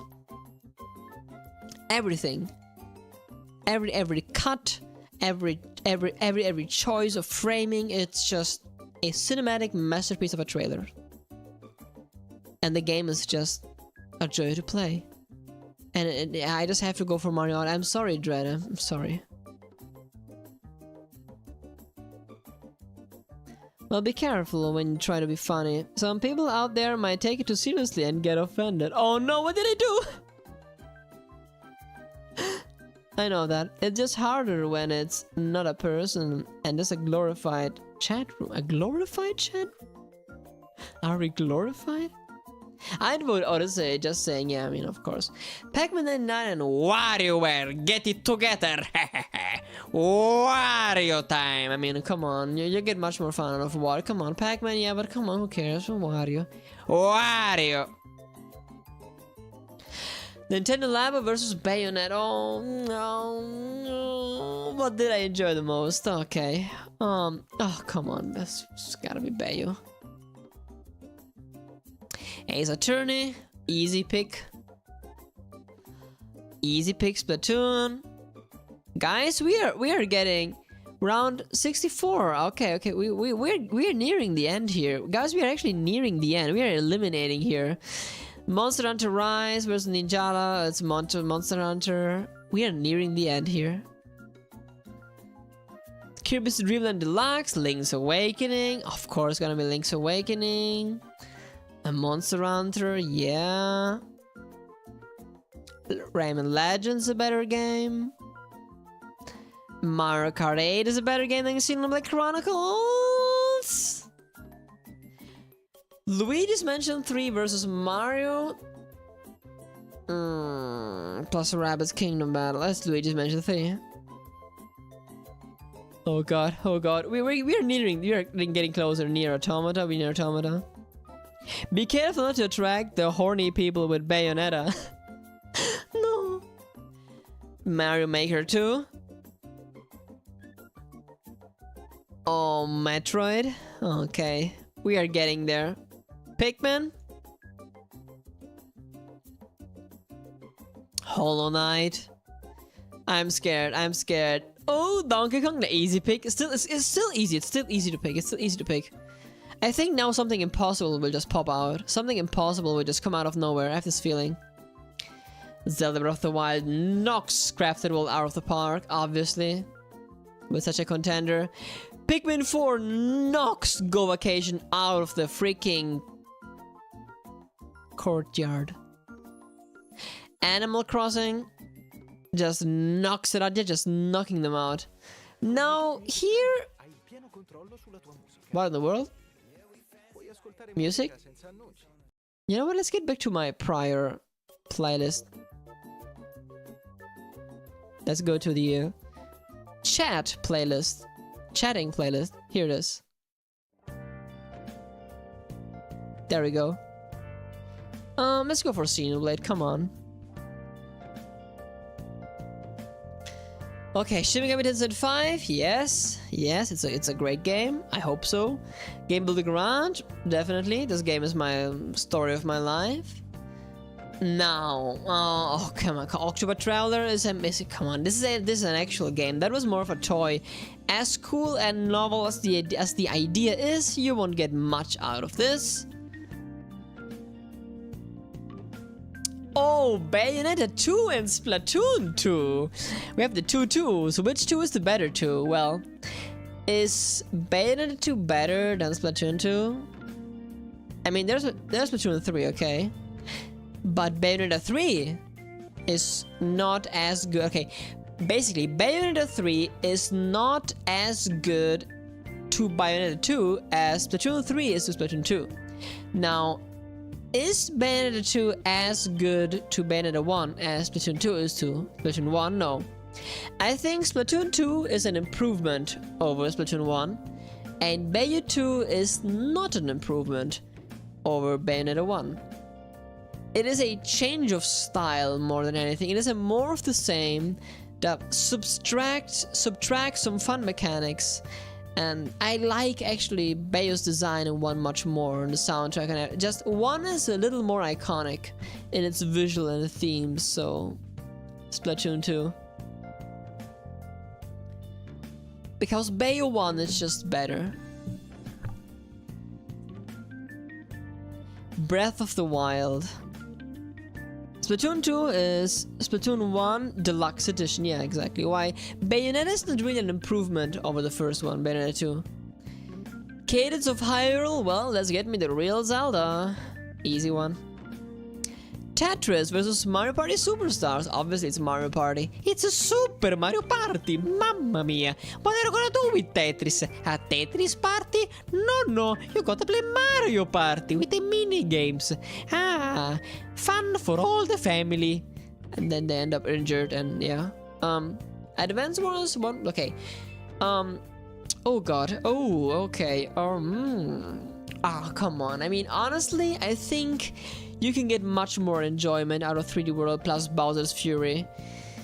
Historically speaking, maybe Advance Wars 1+2 is a more relevant game and a more like important game in its genre. Like, if we have to like compare these games in their respective genres, then I think Advance Wars 1+2 is more important in the strategy genre than actually 3D World in the platforming genre. Even though, as I said, Bowser's Fury truly is a way Nintendo has to peek into the non-linearity of Mario's future.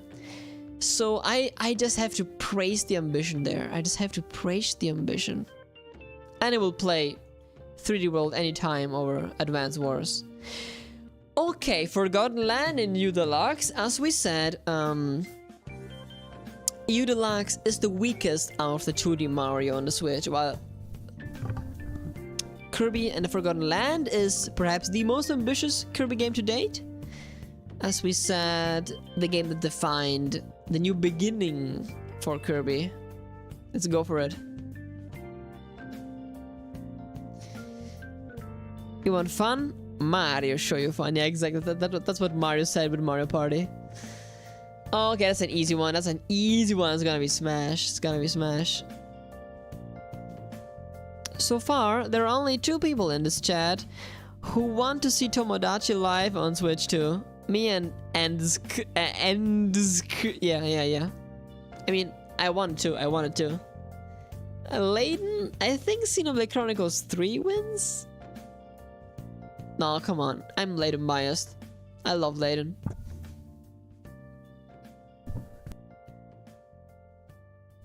Oh, no, that's a hard choice.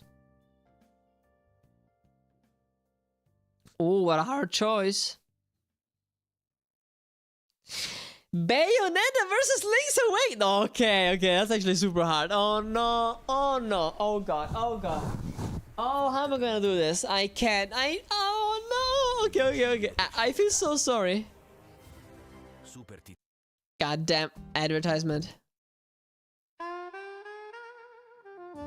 Now, if I knock out Link's Awakening, I will feel so sorry for Link's Awakening because it is a game that I personally very much love and care about.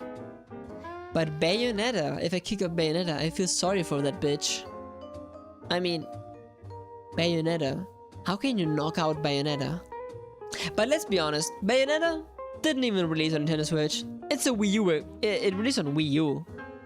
And it wasn't even a Nintendo Switch exclusive, so it's on other consoles as well. It's the Switch we're talking about, right?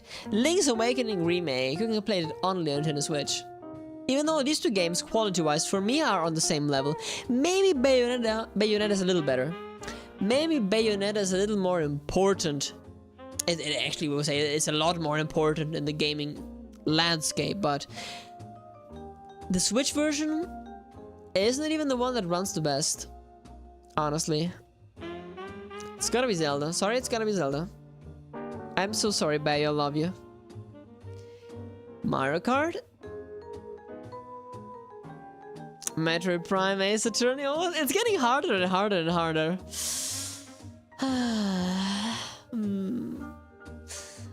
Metro. Yeah, Metro. Nier Automata. Oh, okay. Now, in my opinion, Hollow Knight kicks Luigi's Mansion 3 in the butt. Even though Luigi's Mansion 3 is a AAA, super polished, fun, creative game, it is easy. It is a little too easy. Let's get to the problem of the game. It's easy. And slamming ghosts just doesn't feel right. It's not like sucking them in, it's like destroying them. You're like fighting. Doesn't even feel like you're catching them and sucking them in. Like, I don't know. Not perfect, but it's an amazing game. But Hollow Knight is a perfect game. Hollow Knight, if you haven't played Hollow Knight, I don't know what you're doing here. Hollow Knight is a masterpiece.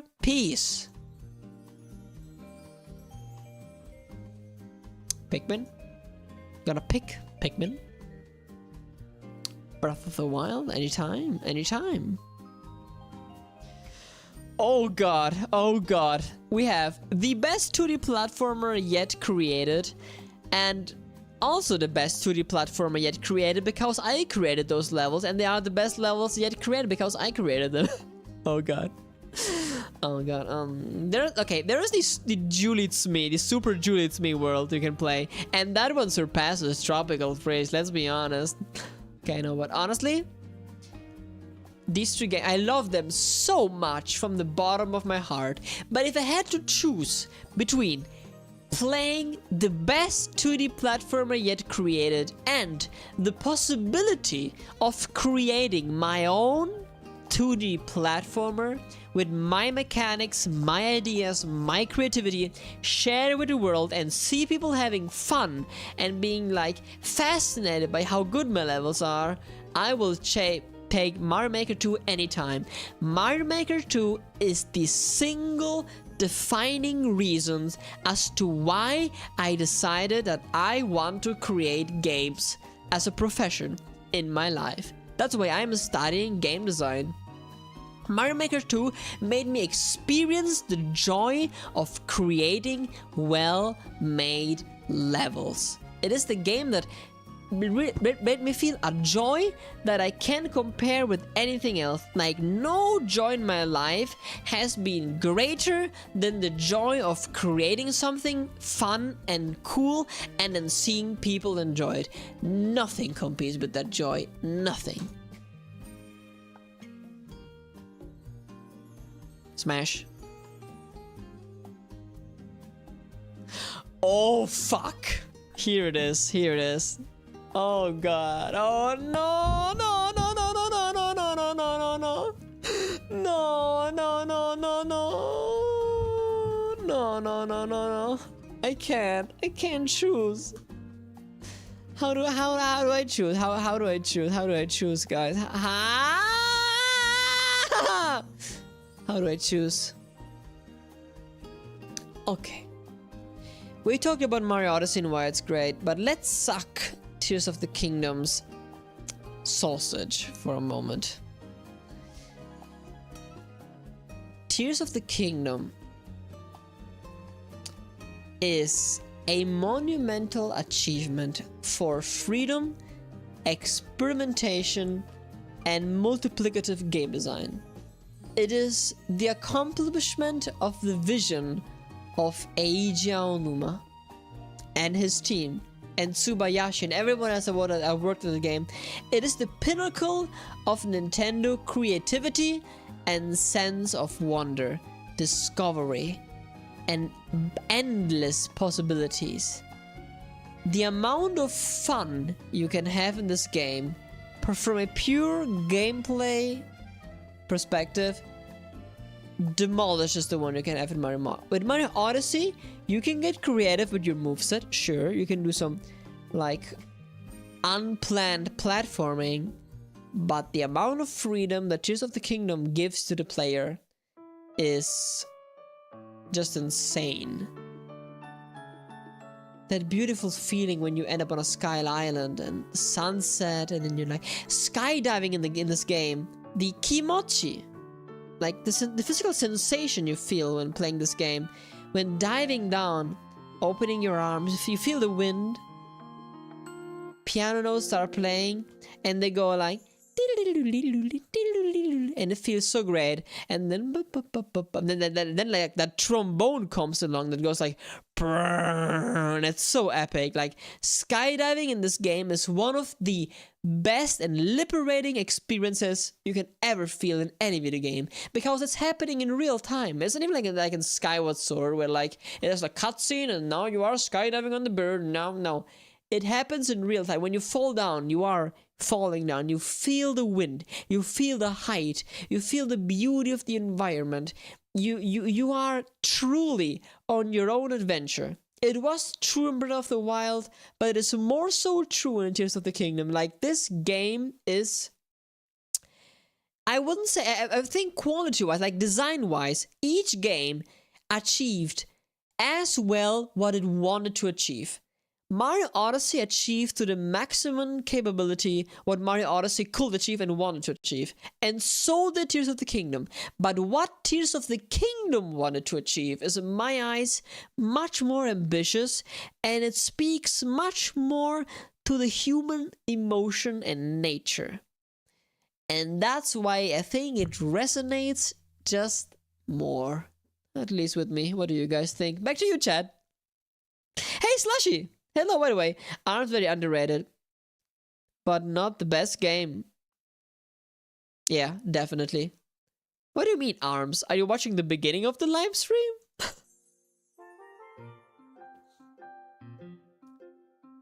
Demonized. Koizumi is watching the stream. If you vote for Tears of the Kingdom, he'll cry. I think he will. If I vote for Tears of the Kingdom, Yoshiaki Koizumi is gonna spawn underneath my bed and kill me while I sleep, so, well. But no, it's gotta be Tears of the Kingdom. Just because of what I told you. As I said before, each game accomplishes perfectly what it wants to accomplish. But what Tears of the Kingdom wants to accomplish is just a little more ambitious, a little more unique. So, let's go for it. It's gotta be Tears. Didn't end there though. Animal Crossing? Yeah, anytime. Our single blade, anytime. New Horizons, why not? The amount of personalization in that game is just insane. Oh god, Forgotten Land and Splatoon 2. You know what? No. I think Splatoon 2 can lose here, because at least we still got Splatoon 3 as a contender. So, Kirby, you made the jump into 3D. You were quite ambitious. Game of the Garage and Rayman Legends. Well, what do you want? A game that allows you to create your own games, a game that can teach children the basics of programming and game design, or one of the best 2D platformers yet created. Oh god, I am personally biased towards Game of the Garage, but Rayman Legends is just a more important game at the end of the day. Not to mention the community around Game of the Garage is basically dead. Bowser's Fury and Skyward Sword HD, 2 ports, but obviously Bowser's Fury has much more to it. It added a whole new mode. That being said, Skyward Sword HD is still the best way to experience Skyward Sword, definitely.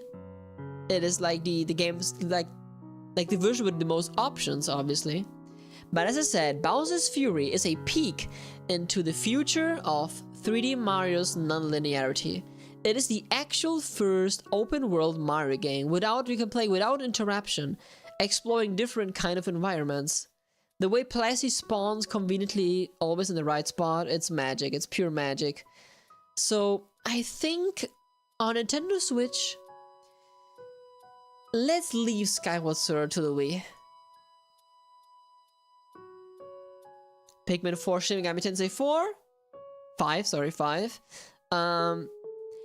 I have to go for Pikmin 4 for the reason I told you earlier, like the whole nostalgia bias toward my childhood in Germany, the environment, everything, and the whole theme of wabi-sabi, the Japanese philosophy of enjoying the beauty till it lasts. Rayman Legend was my childhood, really? That's so cool. Gotta be Pikmin. Gotta pick Pikmin. Okay, we are nearing the end. Pikmin 4 versus Hollow Knight. No, don't do this to me. No. Oh god, no. I can't do this. Oh, mamma mia. Mamma mia, how am I gonna choose? It's impossible. Ho ho ho. Hey, Luigi, can you help me over here? Pikmin 4 or Hollow Knight? Oh, Mario, it's too hard. No, I can't. Okay, sorry for my Mario Luigi personality. Hollow Knight and Pikmin 4 are 2 perfect games, and both games have a very thick atmosphere, a well fleshed out gameplay, But Hollow Knight sucked me in maybe a little more. Maybe a little more. But Pikmin 4, I love it so much. Hollow Knight. Sorry, yeah, Hollow Knight. If you guys haven't played Hollow Knight, you're legally committing a crime, okay? Wise word. If you say so, fan of Yoshi, wise words. Okay, okay. Rayman Legend, Tears of the Kingdom. Sorry. Age Onuma is just supreme. Pikmin, Link's Awakening. Yeah, definitely. Oh no!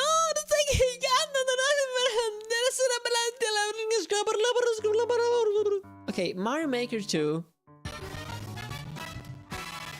Hey, thank you for subscribing! I don't know why the audio was so cracked. What happened with my audio? But yeah, thank you so much for subscribing to the channel. Now, Mario Maker 2 is the reason why I want to go into game design, but Super Smash Bros. Ultimate is the ultimate Super Smash Bros. Obviously, it is the best Super Smash Bros. But I say that from a competitive perspective, okay? Not from someone that is like an enjoyer of like story mode or like the casual mechanics and everything. No, I'm talking about like competitive gameplay. Smash Ultimate is just perfect. The amount of fun I had with Smash is limitless. I actually got into the competitive scene. I competed in some tournaments, local tournaments here where I live, and I had so much fun. Like studying the characters, the matchups, the meta, all the techniques. It was so damn fun, and the whole years of hype and speculation about the fighter pass, it just kept going and going and going, and it never ended. It was so fun. It was like an era. It was like an era defining game. This game defined what the Nintendo Switch was. Mario Maker not. Mario Maker is something I care about personally. But objectively, Smash is just too big of a deal. Have to go for Smash. It's real. They have Steve, yeah! Steve, that's insane, guys. When they revealed Steve, I was so happy. Oh, I was like... Steve's moveset, honestly, Steve is one of the best characters in Super Smash Bros. As far as representation of its franchises. The way he moves, the animations, the moveset, the references to everything, like, it feels like Steve is actually there and he's playing as Steve will play. The amount of love for crafting Steve in Smash is incredible. They had to like rework every stage to make it work with tiles. So yeah, I will go for Steve anytime in Smash. My main is King Dedede. What is yours, Julie? My main is Ness, Enderman, and Pikachu. Those three. Okay, we are nearing the end here. Oh, Splatoon and Kirby? Oh god, Splatoon. I'm sorry, Kirby. Breath of the Wild. Bowser's Fury or 8 Deluxe? Well. Fan of Yoshi said, Kuraido. Do you mean with a crate? Kuraido? Crate from Metroid? What do you mean? When they revealed Steve, I got rid of my copy of Smash Ultimate. What are you talking about, Reshi? Are you insane? What do you mean? Do you know Tatsunoko? No, what is that? They are famous for making icon anime from the 90s. They made a crossover with Capcom. Tatsunoko vs Capcom. I have no idea what that is. Dang, you're a Pika Fireman, yeah. Pika Fire! Splatoon, yeah. My mains will be Mario, Luigi, Donkey Kong, Bowser, Pac-Man, and Yoshi. Bowser is scary in that game. 3D World is nostalgia for real. Well, I don't have any nostalgic relationship to 3D World at all. I've always seen it like as like this modern new Mario game that is like bland and weak compared to anything that came before, like Mario Galaxy, Mario Sunshine. So the fact that I don't have any nostalgic bias towards 3D World kinda is good.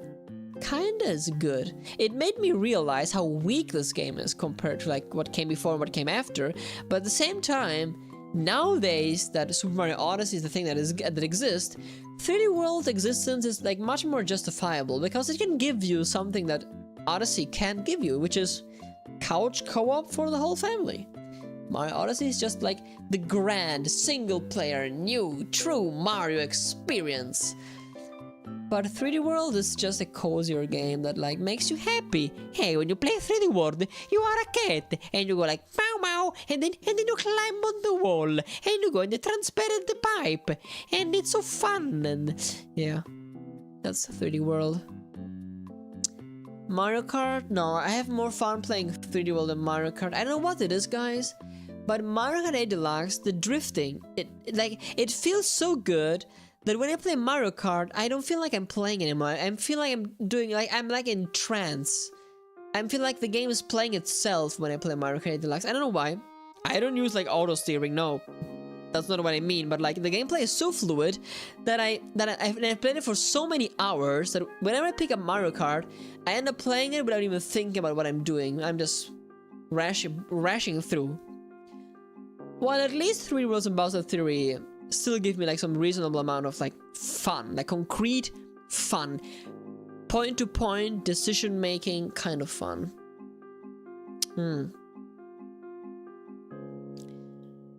Kuraido is Clyde.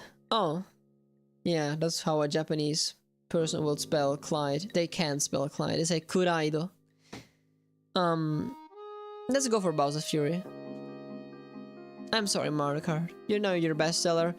Animal Crossing anytime. I'm sorry, but I spent my life in Animal Crossing. If I were to show you what I created in that game, you will go like, oh, now I see. Now I see.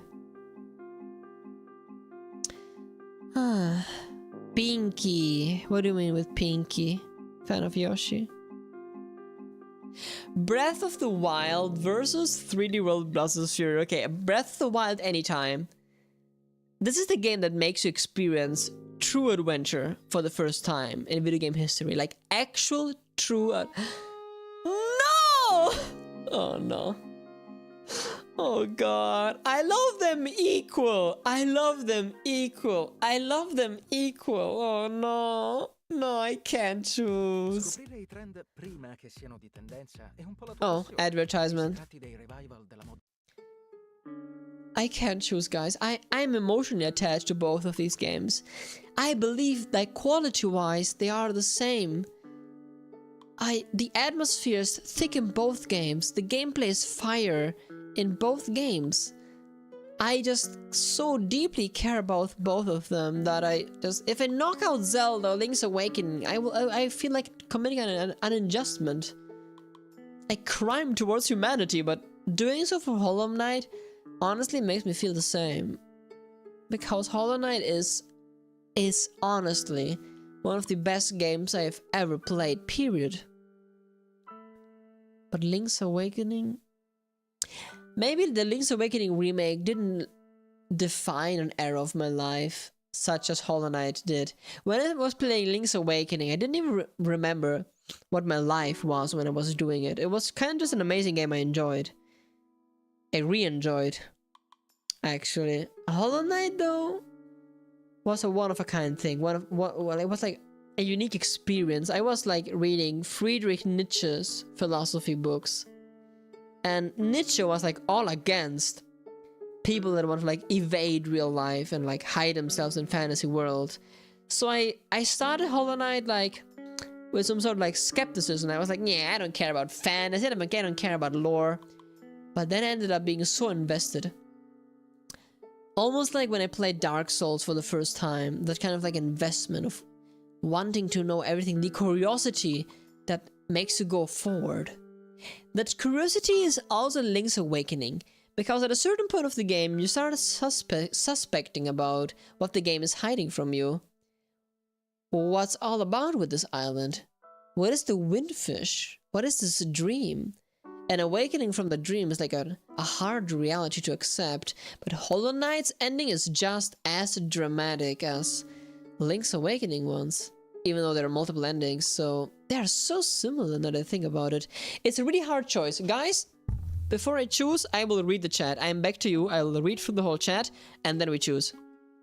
I'm kind of getting tired. I think I'll go off YouTube for now. It was very fun listening to you. Maybe I'll check in later. Well, bye-bye, Slashy, bye-bye. Hollow Knight, you think so? Yeah, maybe yes. Do they have a tip? Put across the border angle as a background music. Not right now. Hey, it's my favorite song from New Leaf. Oh, yeah? Was it 7 p.m.?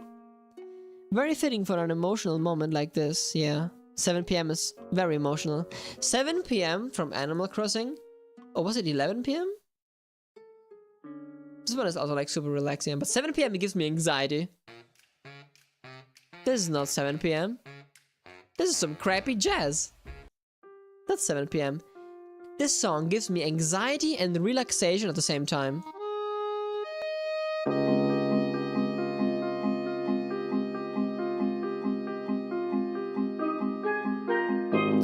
I could make a whole essay talking about why Animal Crossing music works so well. But, yeah. You know what, guys? Let's go for Hollow Knight. Now, The Legend of Zelda Tears of the Kingdom vs. Splatoon 3. I love Splatoon 3. It is a game that is extremely fun. It is a game that kickstarted my live streamings on YouTube. Like, actually, most of you guys are here because of Splatoon 3. And I played it much more than I played Tears of the Kingdom. Oh god, but this is such a hard choice. Tears of the Kingdom is just an amazing... There's nothing compares to that game. It's just too good! I mean, these are Nintendo games, so Hollow Knight is not like Nintendo owned, but Hollow Knight is better, so I don't know, yeah.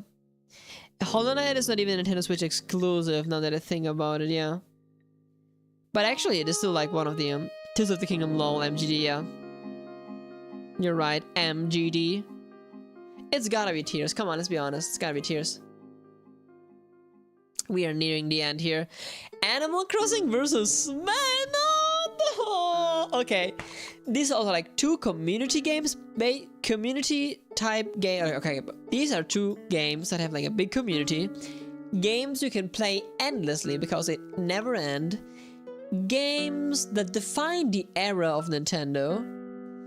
Oh fuck, this is so hard. Because New Horizon is an important game for Nintendo because New Horizon is the best-selling game in Japan's history. It sold more than any other game, video game, not just Nintendo, any video game ever sold in Japan. Not in the world, but in Japan. No games sold more than New Horizons in Japan, and that's insane. This game revolutionized the Animal Crossing franchise completely. Not just in its mechanics, but in turning Animal Crossing into something mainstream. It was a niche franchise, and now it's one of the most important Nintendo franchises, just alongside Zelda, Metroid, Kirby, and Mario. There is now Animal Crossing. It's more important than Metroid. It's more important than perhaps even Kirby, actually. If you just look at the sales, Animal Crossing is now so huge. So huge. But so is Smash. Smash was known before. Oh god. Oh god. But Smash is just... Masahiro Sakura, you know, he created his YouTube channel. Masahiro Sakura about creating games. His approach to game design. His passion for video games. The way he respects every single video game franchise trying to represent them the best way possible. Super Smash Bros. Is more than just an amazing, well fleshed out fighting game. It is a celebration of why video games are fun. It is a celebration of the video game industry as a whole. It is one of the most epic things that will ever exist in the gaming landscape. There is just nothing that compares to Smash. Am I right? Tears of the Kingdom is in a different league. Let's just pick Splatoon 3, lol. That could be now. My pick between Animal Crossing and Smash is too biased, so I won't choose, lol. Yeah, I mean, my pick will be biased as well. Otherwise, this would be my, like, top 10, top ranking thingy.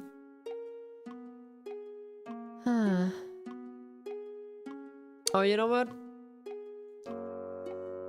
I'm going for Smash. Smash or pass? Smash.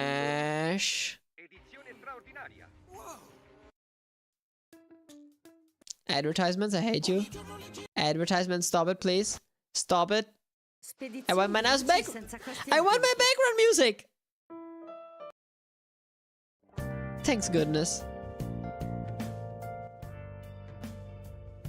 So, Hollow Knight and Breath of the Wild. Now I can finally not feel guilty with knocking Hollow Knight out of the park. Because Breath of the Wild is such a life-defining game. Tears of the Kingdom versus Smash. Oh god. Oh god.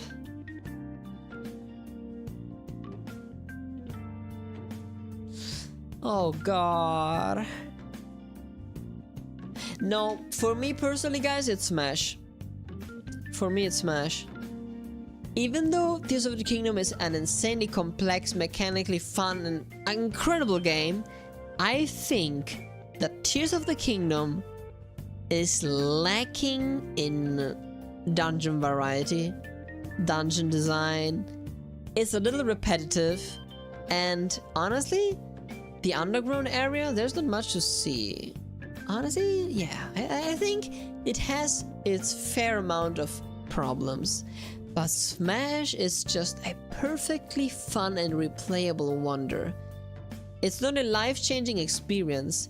It doesn't give you that... It doesn't carry that much emotion like Tears of the Kingdom can give you. It doesn't carry emotion, I would say, at all. It carries just pure fun and tension and just... It doesn't carry emotion. It carries epicness, obviously. It's epic music, but... You know what? I'm gonna go for Smash. I'm so sorry for Tears of the Kingdom. I'm so sorry. But I have to just go for... Final round. That's the final round, guys. Now, Breath of the Wild would have been... I mean, here... Tears of the Kingdom would have been here instead of Breath of the Wild if things would have played out differently. But yeah, Breath of the Wild, I think, is the game that defines the Nintendo Switch, let's be honest. Because it is a revolutionary game, not just for Nintendo, but for the whole gaming landscape. It is a earth-shakingly revolutionary, wondrous experience that like traumatized in a good way the whole gaming industry. Every game after Breath of the Wild takes inspiration from its mechanics, its ambition, its idea of freedom, and multiplicative gameplay. Breath of the Wild is what made the Nintendo Switch so special. Also because it's a humongously huge open world and you're playing it on the go. So what better game to just sell the Switch to make you realize you're playing this incredibly revolutionary ambitious game, but you're playing it on the go on this wacky new absurd console. This game for me defined what it meant to own a Nintendo Switch. If you have a Nintendo Switch, but you don't own Zelda, Breath of the Wild, or Tears of the Kingdom actually, you don't own a Switch. You just don't own a Switch. You just spent money for nothing. You just wasted your life and you deserve nothing. No, okay, sorry, I was kidding. But I mean, like, honestly, guys, if you haven't played this game, honestly, like, this is a Switch-defining game. But Smash is also a Switch-defining game because it's the most ambitious crossover in gaming history. You will never find a game with so many characters from so many different franchises in a single game. These two games for me are what made the Switch truly special. When you play those games, you don't feel like, oh, I'm playing a really good game on a cool console. You are playing this game and games, you're like, yes, I am witnessing the development of the best art form that has ever existed since the history of humanity, which is gaming. And you're really witnessing how special these games are for your life, for humanity as a whole, for the art industry, not just games. It's that kind of feeling when you play these games, okay? It's not just, oh, it's a good game. Yeah, it's a good game. No, it's not that what you feel. No, it's not that what you feel.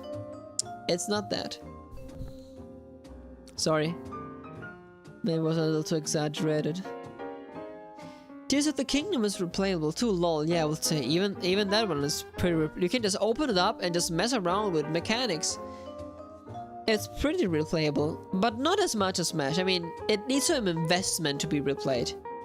It needs like some remembering all the controls, starting the game over, slowly gathering all the materials, and then you start replaying. Well, Smash, you pick your GameCube controllers and you're back. You're back playing. So we have discussed it for long. Breath of the Wild. Smash Bros. Was a harder choice. Yeah. Smash wins cause Breath of the Wild was on Wii U. That's actually an argument. That's a good point. Tears of the Kingdom is the Switch exclusive. That's correct. While Smash Ultimate, well, one could argue, well, it's just Smash 4, but with more characters. No, it's not. Physics, mechanics, totally different. Graphics, totally different. Flavor, it's just another game. No. That's not a good argument, no. But yeah, actually, Breath of the Wild is a Wii U game as well. Even though, no. Counter argument. It released on Wii U, nobody bought that game. And this game, like, represents the Switch era, not the Wii U era. Thankfully, I would say. Would have been cool on Wii U, but... Nah, this game just... Yeah, but I don't know. This is the final round. The strange thing is that I've seen... Purple Donkey Kong 1 minute. What do you mean? Okay, guys. We gotta choose. We gotta choose. I will choose now, okay?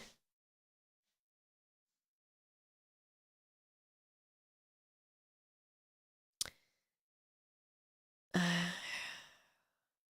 of the Wild.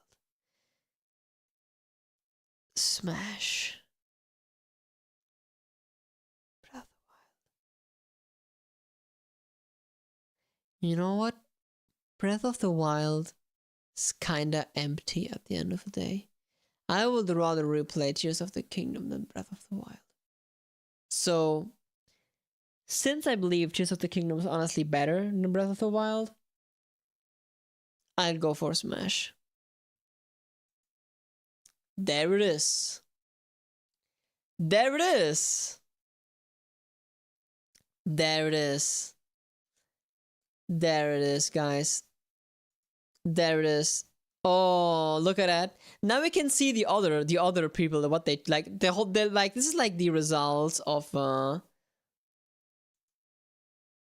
there it is. There it is. What other people have chosen, am I right? No, this is my list. This is my list now, okay? This is my list. Let's check it out. So we have Breath of the Wild, Tears of the Kingdom, Odyssey. No, wait a second, this is not my list. This is, no, this is not my list, guys. This is not my list. This is the list of every player, of every other player. So, Breath of the Wild is always first place. Then there is Tears of the Kingdom. Then there's Mario Odyssey, Smash, Hollow Knight, Xenoblade, Mario Kart, Animal Crossing, Kirby, Xenoblade, Splatoon, Fire Emblem. 3D All-Stars, oh, pretty high there. High up there. Metroid Prime, Ace Attorney. Okay, it's not that different from mine actually, yeah. It's not too different. Oh, okay. Nice. Okay, guys. I think we can end the stream right here. What do you guys think? I think I can end it right here. Yeah. By the way, Uwu this website has some more you can do. There's like, what's the best RPG ever created? What's the best Nintendo console yet created? What's the best video game soundtrack? Best video game songs, for example. And so on. There's so many more we could do maybe in the future. And some more like chill live streams where we just chat together and have fun. Julie put the background music across the boulder. Nah. Don't wanna do it. What in the world is this? What am I looking at? Boobs? Why are the boobs? What in the world is this? What is this? Who's the hottest? Yeah, like Smash or Pass. Okay, I see. I see why this website exists. Yeah, makes sense, yeah. Leaderboard. Let's see what's over here. I have to go. Yeah. Me too. Don't laugh, Neko. I am a booby enjoyer. Okay, guys. I think I will end the stream right here. It was super duper ultra fun to do this with you. And yeah, Nintendo Switch, what an amazing console. It's not over yet. We're still getting the Paper Mario 1000 Year Door remake. And yeah. I'm so tired. My boys and girls. Thank you so much for watching, for joining. Thank you, Neko Neritai, Kakion, Lolo, MGD. Who else was there? Reshi. Thank you, Reshi, fan of Yoshi. Thank you Slashy for joining. Cotton. You guys are amazing. I am so happy to have you here. I'm giving you a big virtual hug. Trying to not fall asleep on top of you. While I'm hugging you, I'm so tired as well. So yeah, guys, thank you so much for watching, and see you guys on Discord if you want to chat with me on Discord, or like on Instagram, anywhere you want. See you guys. Bye bye.